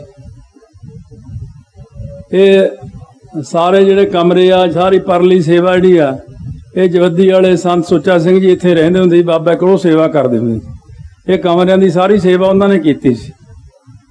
ਪੁਰਾਣਿਆਂ ਨੂੰ ਵੀ ਯਾਦ ਕਰਾ ਦਿੰਦੇ ਤੁਹਾਨੂੰ। ਬਾਬਾ ਜੀ ਨੇ ਮੈਨੂੰ ਐਂ ਕਿਹਾ ਸੀ, ਕਹਿੰਦੇ ਭਾਈ ਠਾਕਰ ਸਿੰਘ ਇੰਨੀ ਸੰਗਤ ਬਹੁਤ ਤੱਕ ਹੋਰ ਵਧਾ ਲਈਏ। ਮੈਂ ਕਿਹਾ ਜੀ ਦੇਖ ਲਓ 50 ਜਾਣੇ ਤਾਂ ਆਉਂਦੇ ਹੀ ਆ ਹੁਣ ਕਥਾ 'ਚ। ਪਹਿਲਾਂ ਮੈਨੂੰ ਕਹੇ ਸੀ ਇਹ ਤੂੰ ਐਤਵਾਰ ਆਉਣਾ, ਚਲੇ ਜਾਂਦਾ, ਕਥਾ ਆਉਂਦੀ ਆ। ਮੈਂ ਕਥਾ ਸਿੱਖੀ ਆ, ਕਦੇ ਕੀਤੀ ਨਹੀਂ ਹੈ। ਅੱਛਾ, ਕਹਿੰਦੇ ਹੱਥ ਪੈਰ ਧੋ ਕੇ ਤਾਬੇ ਬਹਿ ਕੇ ਦੇਖ, ਤਾਂ ਕਰਕੇ ਦੇਖ ਲਾ। ਮੈਂ ਜੀ ਆਉਂਦੀ ਤਾਂ ਹੈ ਨਹੀਂ। ਕਹਿੰਦੇ ਆਪੇ ਆ ਜਾਊ, ਬਹਿ ਜਾ। ਮੈਂ ਤਾਬਿਆ ਬਹਿ ਗਿਆ। ਗੁਰਪੂਰੇ ਕਿਰਪਾ ਧਾਰੀ ਕਥਾਵਾਚਕਾਂ ਦੇ ਇਹੀ ਸ਼ੁਰੂ ਸਿੱਖਣ ਦੇ ਸ਼ਬਦ ਇਹੀ ਹੁੰਦੇ ਆ, ਗੁਰਪੂਰੇ ਚਰਨੀ ਲਾਇਆ, ਗੁਰਪੂਰੇ ਕਿਰਪਾ ਧਾਰੀ। ਮੈਂ ਸ਼ੁਰੂ ਕੀਤਾ, 25 ਮਿੰਟ ਮੈਂ ਲਾਏ। ਜਦ ਮੈਂ ਬਾਹਰ ਆਇਆ, ਬਾਬਾ ਜੀ ਕਹਿੰਦੇ ਆਉਂਦੀ ਤਾਂ ਹੈ, ਹੋਰ ਕਥਾ ਕੀ ਹੁੰਦੀ ਹੈ, ਆਉਂਦੀ ਤਾਂ ਹੈ ਤੈਨੂੰ। ਕਹਿੰਦੇ ਇੱਕ ਗੱਲ ਯਾਦ ਰੱਖੀ ਭਾਈ, ਜਿਹੜੇ ਦੇਵੀ ਦੇਵਤੇ ਹੁੰਦੇ ਆ, ਫਕੀਰ ਪੈਗੰਬਰ ਹੁੰਦੇ ਆ, ਕਹਿੰਦੇ ਕੀ ਲਿਖਿਆ ਬਾਣੀ 'ਚ ਸੁਣਿਆ, ਸਿੱਧ ਪੀਰ ਸੁਰ ਨਾਥ। ਕਹਿੰਦੇ ਆ ਗਿਆ ਨਾ, ਸਾਰਿਆਂ ਨਾਮ ਆ ਗਿਆ, ਦੇਵਤਿਆਂ ਦਾ ਵੀ ਆ ਗਿਆ, ਪੀਰਾਂ ਦਾ ਵੀ ਆ ਗਿਆ, ਸਿੱਧ ਪੀਰ ਸੁਰ ਨਾਥ। ਕਹਿੰਦੇ ਕੀ ਲਿਖਦੇ ਗੁਰੂ ਨਾਨਕ ਸਾਹਿਬ ਵੀ ਇਹ ਨਾਮ ਨੂੰ ਸੁਣ ਕੇ ਹੀ ਸਿੱਧ ਬਣੇ ਆ, ਨਾਮ ਨੂੰ ਸੁਣ ਕੇ ਹੀ ਪੀਰ ਬਣੇ ਆ, ਦੇਵਤੇ ਬਣੇ ਆ, ਨਾਮ ਨੂੰ ਸੁਣ ਕੇ ਨਾਥ ਬਣੇ, ਨੌ ਨਾਥ। ਬ੍ਰਹਮਾ ਨੇ ਅਕਾਲ ਪੁਰਖ ਜੀ ਦੀ ਪਹਿਲਾਂ ਭਗਤੀ ਨਹੀਂ ਸੀ ਕੀਤੀ, ਬ੍ਰਹਮਾ ਜੀ ਨੇ ਦੇਵੀ ਦੀ ਭਗਤੀ ਕੀਤੀ, ਦੁਰਗਾ ਦੀ ਭਗਤੀ ਕੀਤੀ। ਜਦ ਬਹੁਤ ਭਗਤੀ ਕਰ ਲਈ ਤਾਂ ਦੁਰਗਾ ਪ੍ਰਗਟ ਹੋ ਗਈ। ਕਹਿੰਦੇ ਕੀ ਮੰਗਦਾ?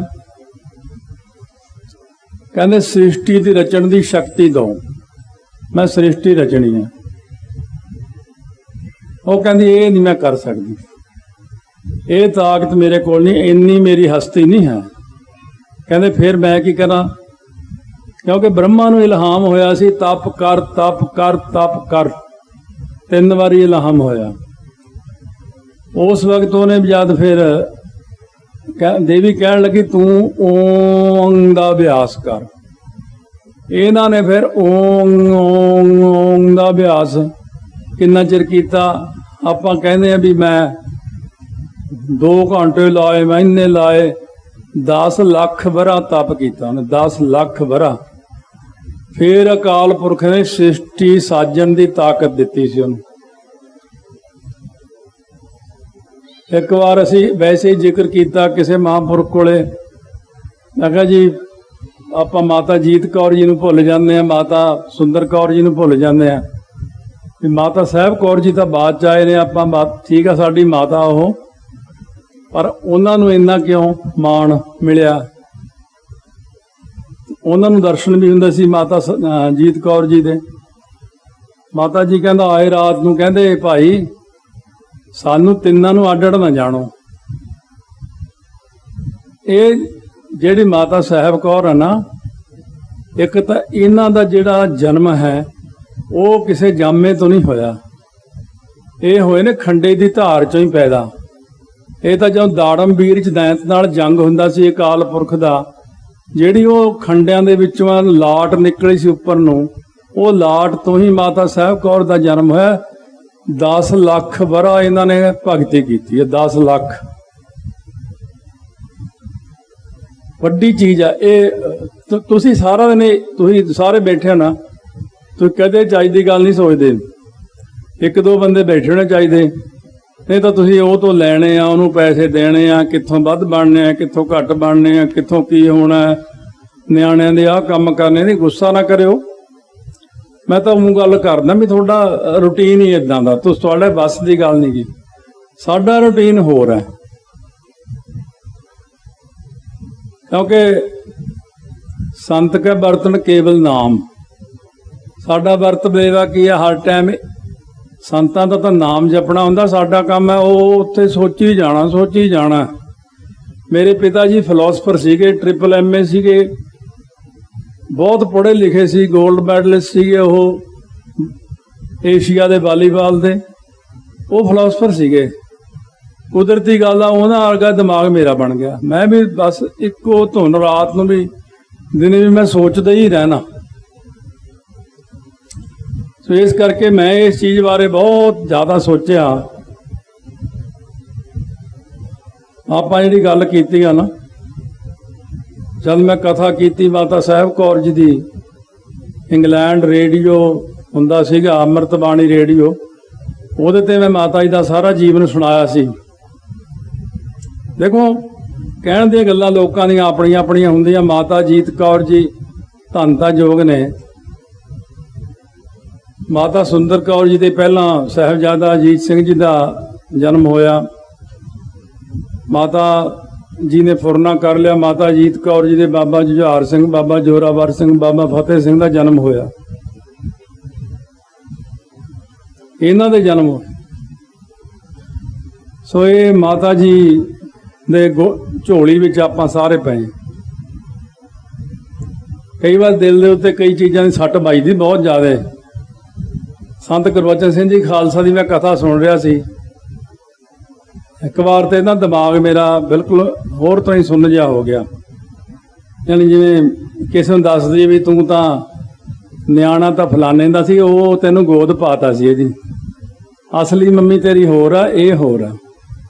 संतां ने कथा करदिआं कहा जो जन्म खालसे दा होया पतासे माता जीत कौर जी ने पाए सी।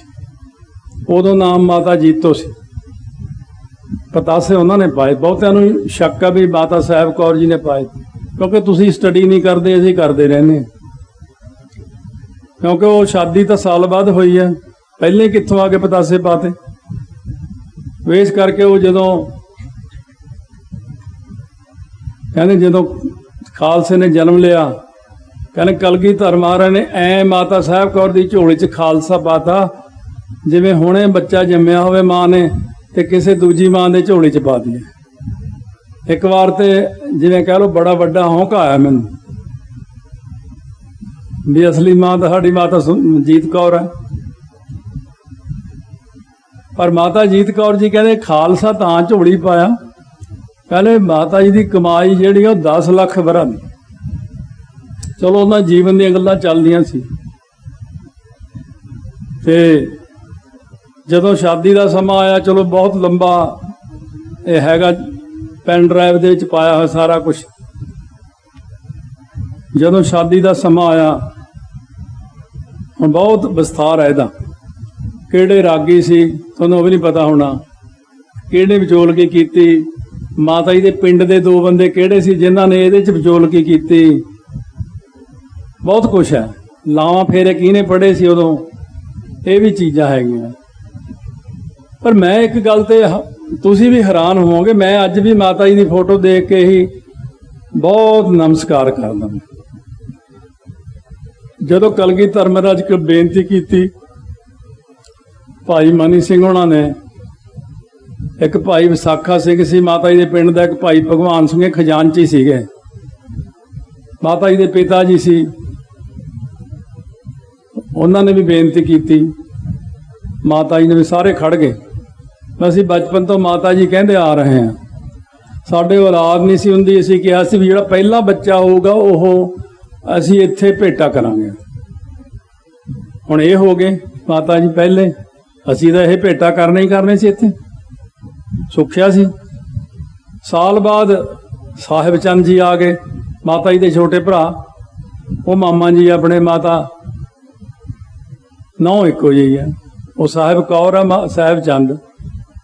तो इस करके जदों बेनती कर रहे सी, कलगीधर महाराज कहने होर तां कुछ नहीं, असीं हुण ब्रह्मचर्य धारण कर लिया। मैं नहीं चाहता भी कोई सरीरक सुखां तो वांझा रह जाए मेरे करके, मेरे नाल आनंद कारज हो के फिर जिंदगी च। उन्होंने इको गल कहती भी पुछ लो इन्हां नूं ਵੀ ਜੇ ਪੂਰੀ ਜ਼ਿੰਦਗੀ ਜਤ ਸਤ ਵਿੱਚ ਰਹਿਣਾ ਮਨ ਬਾਣੀ ਸਰੀਰ ਕਰਕੇ ਤਾਂ ਮੇਰੇ ਨਾਲ ਸ਼ਾਦੀ ਕਰਿਓ, ਤਾਂ ਆਨੰਦ ਕਾਰਜ ਹੋਣਗੇ ਆਪਣੇ।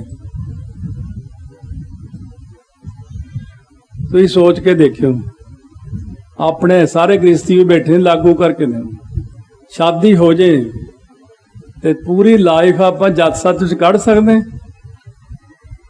ਨਹੀਂ ਕੱਢ ਸਕਦੇ। ਮੈਂ ਇਸ ਕਰਕੇ ਮਾਤਾ ਸਾਹਿਬ ਕੌਰ ਨੂੰ 100 ਵਾਰ ਨਮਸਕਾਰ, ਹਜ਼ਾਰ ਕਰਦਾ ਵੀ ਧੰਨ ਹੈ ਖਾਲਸੇ ਦੀ ਮਾਤਾ ਜਿਹੜੀ ਮਨ ਬਾਣੀ ਸਰੀਰ ਕਰਕੇ ਜਤੀ ਹੈ। ਇਹ ਜਿਹਾ ਲੱਭਣਾ ਬਹੁਤ ਔਖਾ। ਮਨ ਬਾਣੀ ਸਰੀਰ ਕਰਕੇ ਬਾਬਾ ਸ਼੍ਰੀ ਚੰਦ ਜੀ ਜਤੀ ਸਤੀ ਹੈ, ਮਨ ਬਾਣੀ ਸਰੀਰ ਕਰਕੇ ਬਾਬਾ ਬੁੱਢਾ ਜੀ ਜਤੀ ਸਤੀ ਹੈ, ਪਰ ਇਸਤਰੀ ਜਾਮੇ ਵਿੱਚ ਮਾਤਾ ਸਾਹਿਬ ਕੌਰ ਜੀ ਜਤੀ ਸਤੀ ਹੈ। ਸਾਨੂੰ ਇੱਕ ਤਾਂ ਮਾਂ ਮਿਲੀ ਨਾ ਵਧੀਆ, ਜਿਹਨੇ ਇੰਨਾ ਜਤ ਸਤ, ਮਨ ਵਿੱਚ ਵੀ ਵਿਕਾਰ ਨਹੀਂ ਹੈ, ਨਹੀਂ ਤਾਂ ਮਨ ਵਿੱਚ ਹੀ ਆ ਜਾਂਦਾ ਮਾੜਾ ਖਿਆਲ। ਇਸ ਕਰਕੇ ਇਹ ਸਾਡੀਆਂ ਮਾਤਾਵਾਂ, ਇਹਨਾਂ ਦਾ ਜ਼ਿਕਰ ਤਾਂ ਚੱਲਿਆ ਕਿ ਬਹੁਤ ਸਾਰੇ ਖਾਲਸੇ ਦੀ ਗੱਲ ਚੱਲਦੀ ਅੱਜ। ਬਾਬਾ ਜੀ ਮੈਨੂੰ ਕਹਿੰਦੇ ਹੁੰਦੇ ਸੀ, ਮੈਂ ਬਸ ਆ ਕੇ ਖੜ ਜਾਣਾ, ਉਦੋਂ ਖੜ ਕੇ ਕਥਾ ਕਰ ਦਿੰਦੇ ਸੀ। ਮੈਂ ਬਾਬਾ ਜੀ ਦੇ ਕੋਲ ਖੜ ਜਾਣਾ ਆ ਕੇ, ਬਾਬਾ ਜੀ ਕਿਹੜੀ ਕਥਾ ਕਰੀਏ? ਭਾਈ ਬਹੁਤ ਸ਼ਾਸਤਰ, ਬਹੁਤ ਸਿਮਰਤੀ, ਇਹਦੀ ਕਰਦੇ ਇੱਕ ਸ਼ਲੋਕ ਦੇ ਦੇਣਾ ਮੈਨੂੰ। ਮੈਂ ਸੋਚਣਾ ਵੀ ਇਹਦੀ ਮੈਂ ਕਿਵੇਂ ਕਰੂੰਗਾ, ਇਹ ਤਾਂ ਹੁਣੇ ਮੁੱਕ ਜਾਣਾ। ਵੱਧ ਤੋਂ 15 ਮਿੰਟ ਲਾ ਲੂੰ, ਅੱਧਾ ਘੰਟਾ ਲਾ ਲੂੰਗਾ।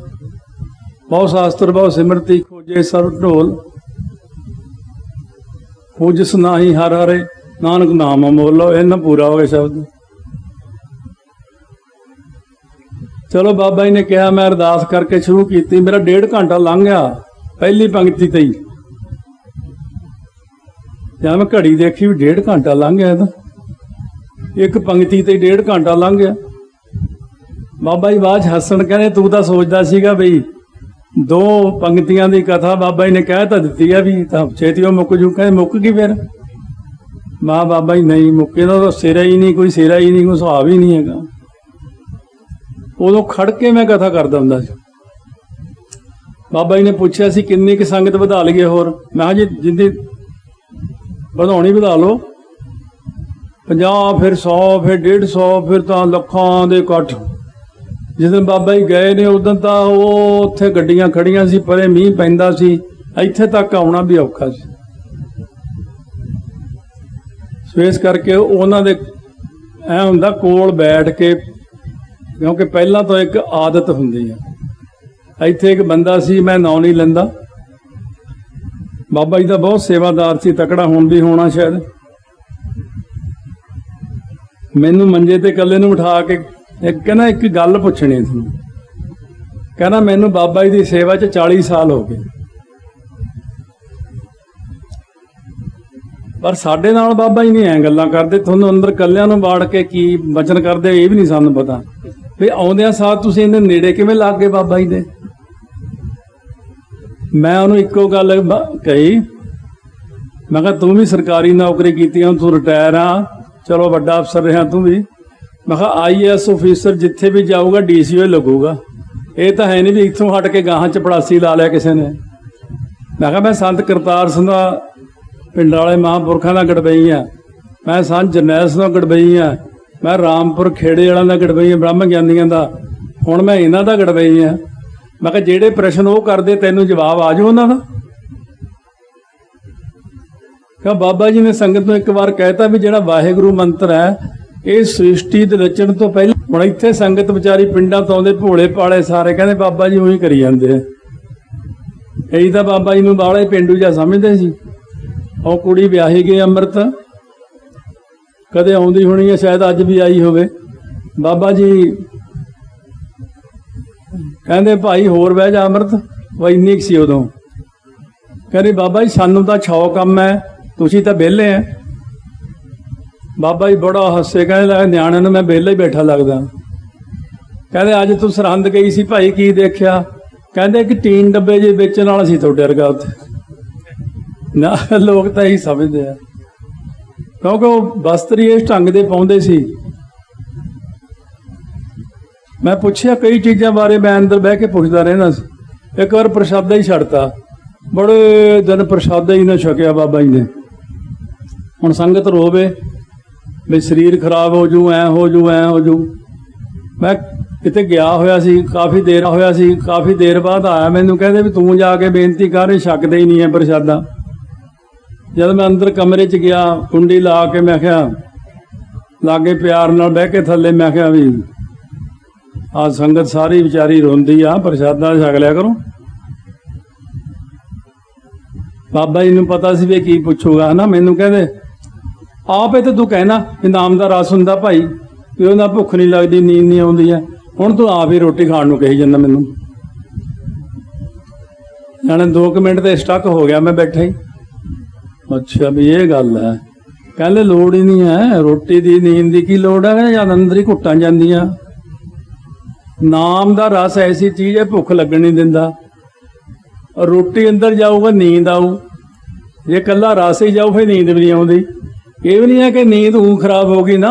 ਉਹਦਾ ਕਹਿੰਦੇ 5 ਮਿੰਟ ਸਿਰਫ ਸਮਾਧੀ ਲੱਗ ਜੇ ਬਸ ਬਹੁਤ।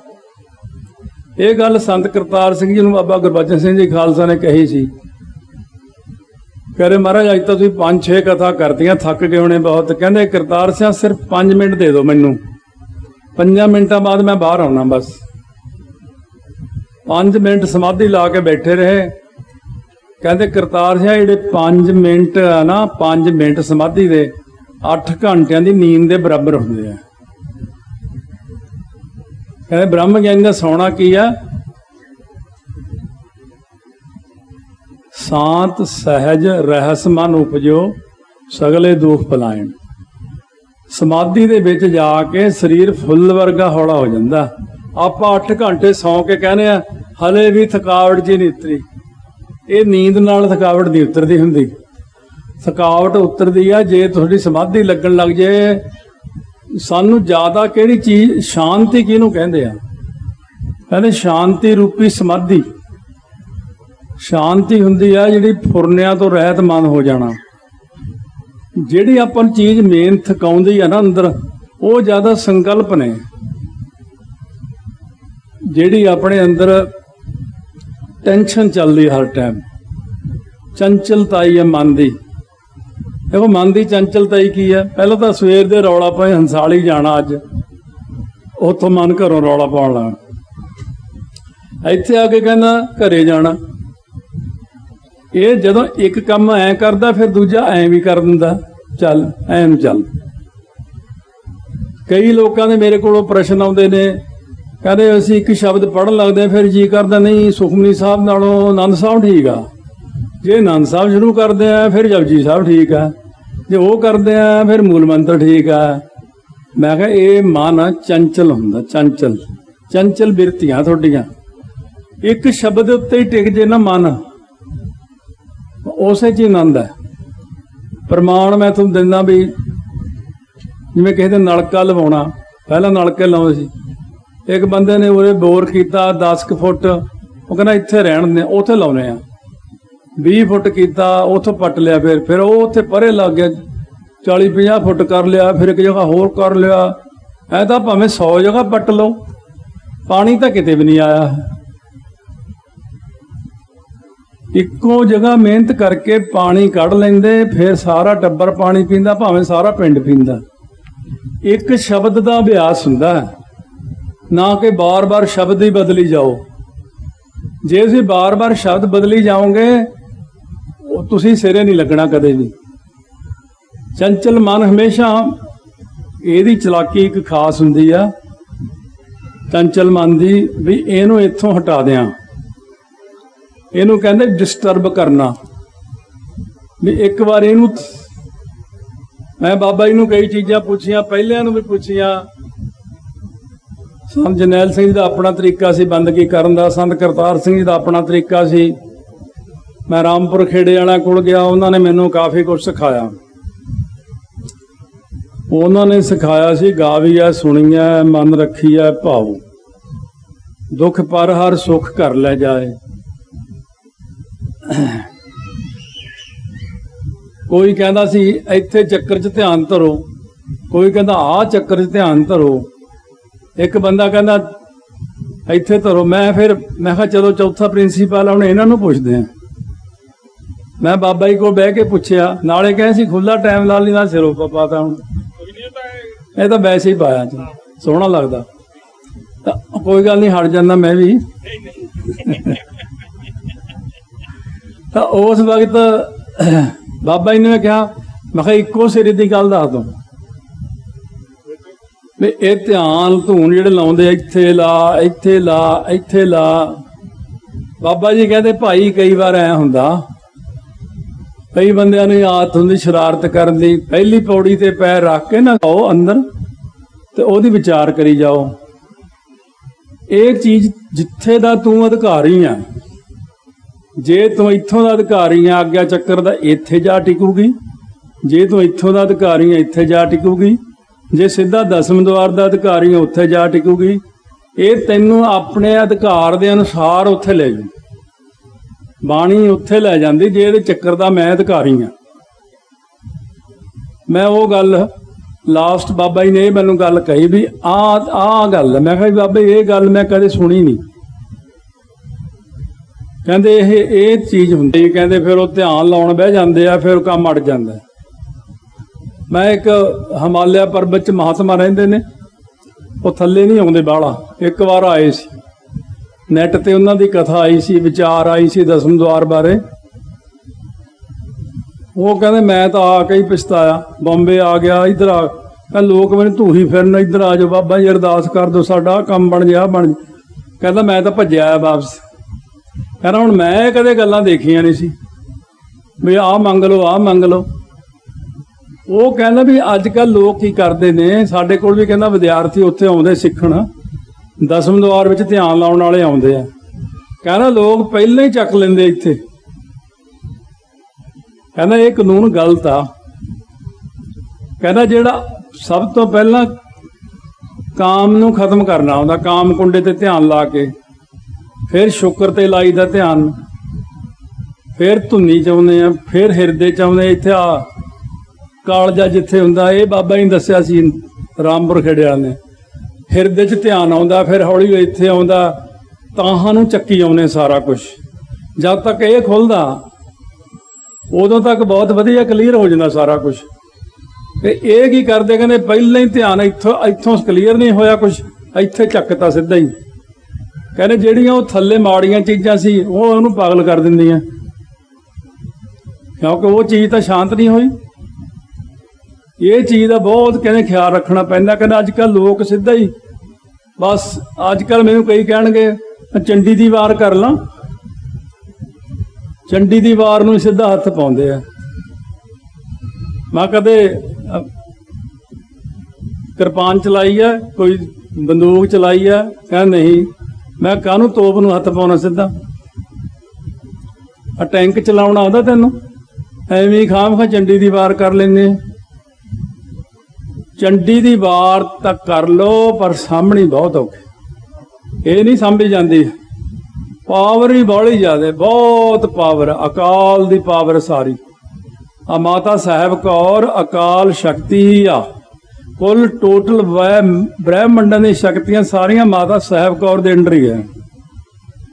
ਇਹ ਊਂ ਲੱਗਦੀ ਦੇਖਣ ਨੂੰ ਮਾਤਾ ਵੀ, ਮਾਤਾ ਜੀ ਬੜੇ ਸ਼ਾਂਤ ਸੁਭਾਅ ਦੇ ਆ। ਇੱਕ ਵਾਰ 10ਵੇਂ ਪਾਤਸ਼ਾਹ ਨੂੰ ਕਿਸੇ ਸਿੰਘ ਨੇ ਕਿਹਾ ਸੀ, ਕਹਿੰਦੇ ਮਹਾਰਾਜ ਤੁਹਾਡਾ ਸੁਭਾਅ ਤਾਂ ਗਰਮ ਜਿਹਾ ਲੱਗਦਾ। ਕਹਿੰਦੇ ਮਾਤਾ ਜੀ ਬੜੇ ਸ਼ਾਂਤ ਹੈ। ਮਹਾਰਾਜ ਕਹਿੰਦੇ ਮੈਂ ਬਾਪੂ ਆ, ਪਿਓ ਆ ਤੁਹਾਡਾ, ਮੈਂ ਘੂਰ ਕੇ ਨਾ ਰੱਖਾਂ ਨਿਆਣੇ ਤਾਂ ਇਹਦੇ ਵਿਗੜ ਜਾਣਗੇ। ਪਰ ਇੱਕ ਗੱਲ ਯਾਦ ਰੱਖਿਓ, ਜੇ ਤੁਹਾਡੀ ਮਾਂ ਨੂੰ ਗੁੱਸਾ ਆ ਗਿਆ ਨਾ, ਇਹ ਸ੍ਰਿਸ਼ਟੀ ਨਸ਼ਟ ਹੋ ਜੂਗੀ ਸਾਰੀ। ਇਹਦਾ ਗੁੱਸਾ ਬਹੁਤ ਭੈੜਾ, ਕਿਉਂਕਿ ਜਦੋਂ ਇਹਨੂੰ ਗੁੱਸਾ ਆਉਣਾ, ਵੀਰ ਰਸ ਆ ਗਿਆ, ਨਾਸ ਕਰ ਦਿੰਦੀ ਹੈ। ਇਹ ਕਹਿੰਦੇ ਤੈਨੂੰ ਪਤਾ ਨਹੀਂ, ਇਹ ਅਕਾਲ ਸ਼ਕਤੀ ਆ ਸਾਡੇ ਨਾਲ। ਸ਼ਾਦੀ ਜ਼ਰੂਰ ਹੋਈ ਆ, ਇਸੇ ਕਰਕੇ ਜੱਤ ਸੱਤ ਹੈ, ਕਿਉਂਕਿ ਇਹ ਅਕਾਲ ਦੀ ਸ਼ਕਤੀ ਹੈ। ਅਕਾਲ ਸ਼ਕਤੀ ਤੋਂ ਆਪਾਂ ਸਾਰੇ ਉਹਦੇ ਬੱਚੇ ਹਾਂ।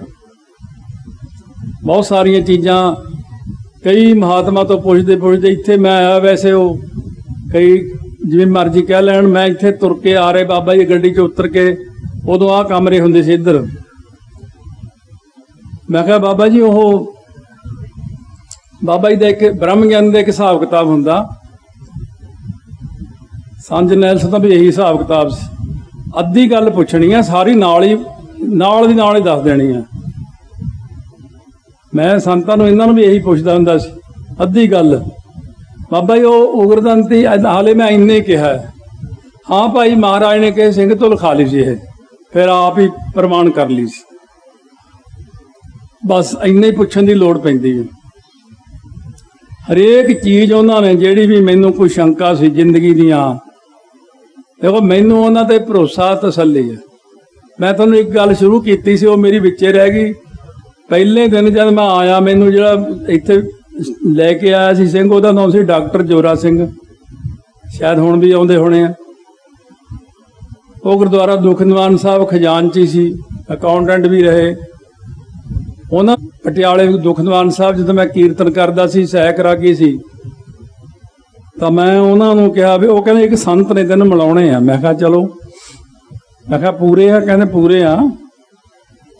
ਮੈਂ ਕਿਹਾ ਚਲੋ ਫਿਰ ਠੀਕ ਆ, ਮਿਲ ਲੈਂਦੇ ਆ। ਕਹਿੰਦੇ ਫਿਰ ਐ ਨਹੀਂ, ਉਹ ਕਹਿੰਦੇ ਖੁਸ਼ ਤਾਂ ਹੋਣਗੇ ਜੇ ਆਪਾਂ ਪਟਿਆਲੇ ਤੋਂ ਪਹਿਲਾਂ 2-4 ਕਿਲੋਮੀਟਰ ਪਹਿਲਾਂ ਤੁਰ ਕੇ ਚੱਲੀਏ।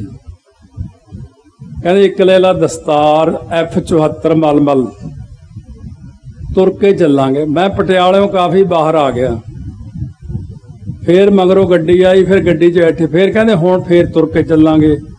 ਫਿਰ ਉਹ ਪਿਛਾੜ ਪਿੰਡ ਪੈਂਦਾ, ਇਹ ਪਿੰਡ ਤੋਂ ਪਰਿਓਂ ਉਤਰ ਗਏ ਸੀ। ਫਿਰ ਅਸੀਂ ਤੁਰ ਕੇ ਆਏ।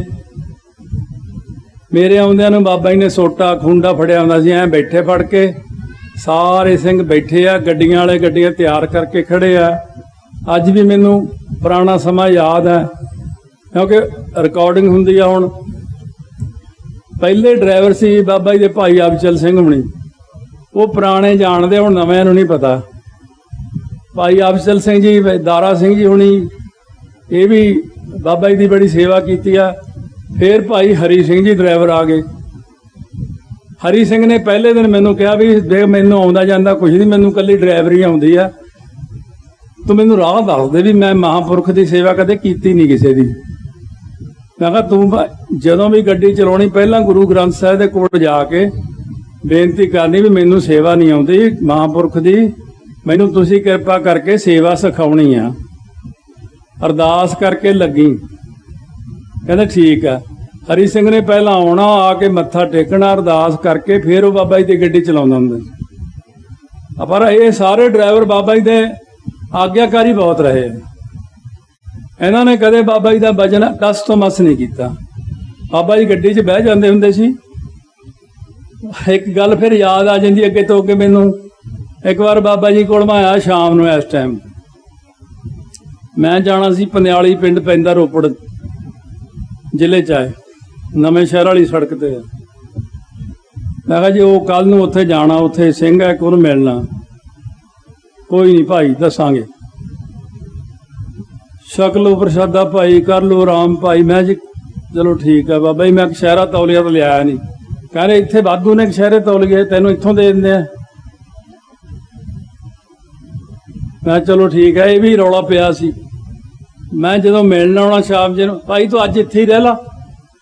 ਮੈਂ ਜੀ ਕਸ਼ਹਿਰਾ ਪਰਨਾ ਤਾਂ ਲਿਆਂਦਾ ਨਹੀਂ, ਪੂਰੋਂ ਦੇ ਦਿੰਦੇ ਆ। 4-5 ਵਾਰੀ ਕਸ਼ਹਿਰਾ ਪਰਨਾ ਦਿੱਤਾ ਭਾਈ, ਮੇਰੇ ਨਾਲ ਤਾਂ ਔਖੇ ਹੋ ਗਏ ਕਈ ਜਾਣੇ। ਕਹਿੰਦੇ ਜਦੋਂ ਆਉਂਦਾ ਕਸ਼ਹਿਰਾ ਤੌਲੀਆ ਮੰਗਣ ਲੱਗ ਜਾਂਦਾ ਬਾਬਾ ਜੀ ਕੋਲੋਂ।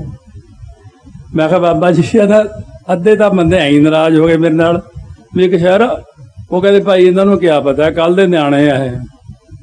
ਕਹਿੰਦਾ ਆਪਣੇ ਤਾਂ ਕਈ ਚਿਰਾਂ ਦਾ ਮੇਲ ਆ, ਖਾਸੇ ਪੁਰਾਣੇ ਮੇਲ ਆ ਸਾਡੇ। ਬਾਬਾ ਜੀ ਨੂੰ ਸਾਰਾ ਦੱਸਿਆ ਸੀ ਵੀ ਆਹ ਥਾਂ ਤੇ ਕੀ ਹੋਇਆ। ਪਹਿਲਾਂ ਸਤਲੁਜ ਇੱਥੋਂ ਲੰਘਦੇ, ਸਤਲੁਜ ਕਿਸੇ ਯੁੱਗ ਦੇ ਵਿੱਚ ਉਹ ਕੱਟਦਾ ਧਰਤੀ ਨੂੰ, ਹੁਣ ਲੁਧਿਆਣੇ ਕੋਲੇ ਆ ਸਤਲੁਜ। ਕਹਿੰਦੇ ਭਾਈ ਉਹ ਕ੍ਰਿਸ਼ਨ ਜੀ ਵਾਲਾ, ਕਾਲੀ ਵਾਲਾ ਕੌਤਕ ਇੱਥੇ ਹੋਇਆ ਸੀ। ਉਹ ਜਿਹੜਾ ਸੱਪ ਦਾ ਕੌਤਕ ਹੋਇਆ। ਆਹ ਪਿਛਲੇ ਪਾਸੇ ਰਮਾਣਾ ਸਾਹਿਬ, ਜਿਹੜਾ ਬਾਬਾ ਜੀ ਨੇ ਇਹਦਾ ਨਾਂ ਰੱਖਿਆ ਸੀ ਰਮਾਣਾ ਸਾਹਿਬ। ਸਾਰੇ ਕਹਿਣ ਬਾਬਾ ਜੀ ਰਮਾਣਾ ਇਹ ਕੀ ਨਾਂ ਹੁੰਦਾ, ਰਮਾਣਾ ਕੀ ਹੁੰਦਾ? ਕਹਿੰਦੇ ਉਹ ਭਾਈ ਠਾਕਰ ਸਿੰਘ, ਉਹਨੂੰ ਪੁੱਛ ਲਿਓ। ਮੈਂ ਆ ਗਿਆ।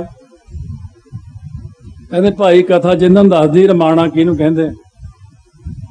ਮੈਂ ਸੰਗਤ ਨੂੰ ਦੱਸਿਆ। ਮੈਂ ਕਿਹਾ ਰਾਮ ਜਪੈ ਸੋਈ ਰਾਮ ਆਣਾ। मैं किहा गुरु ग्रंथ साहिब की पंक्ति चों नाम रखिया है। हुण मैं तुसीं तां जपजी साहब भी नहीं जानते हैगे, तुसीं कहंदे हो रामायणा कित्थों रखता। मैं किहा राम जपै सोई रामायणा। मैं किहा ओ राम आना, राम आना, राम दा बंदा, रब दा बंदा, रब ने लियांदा। आ जिहड़ा इत्थे एक थमला जिहा बनया होया शेरशाह सूरी मार्ग इत्थों लंघदा सी पहलां।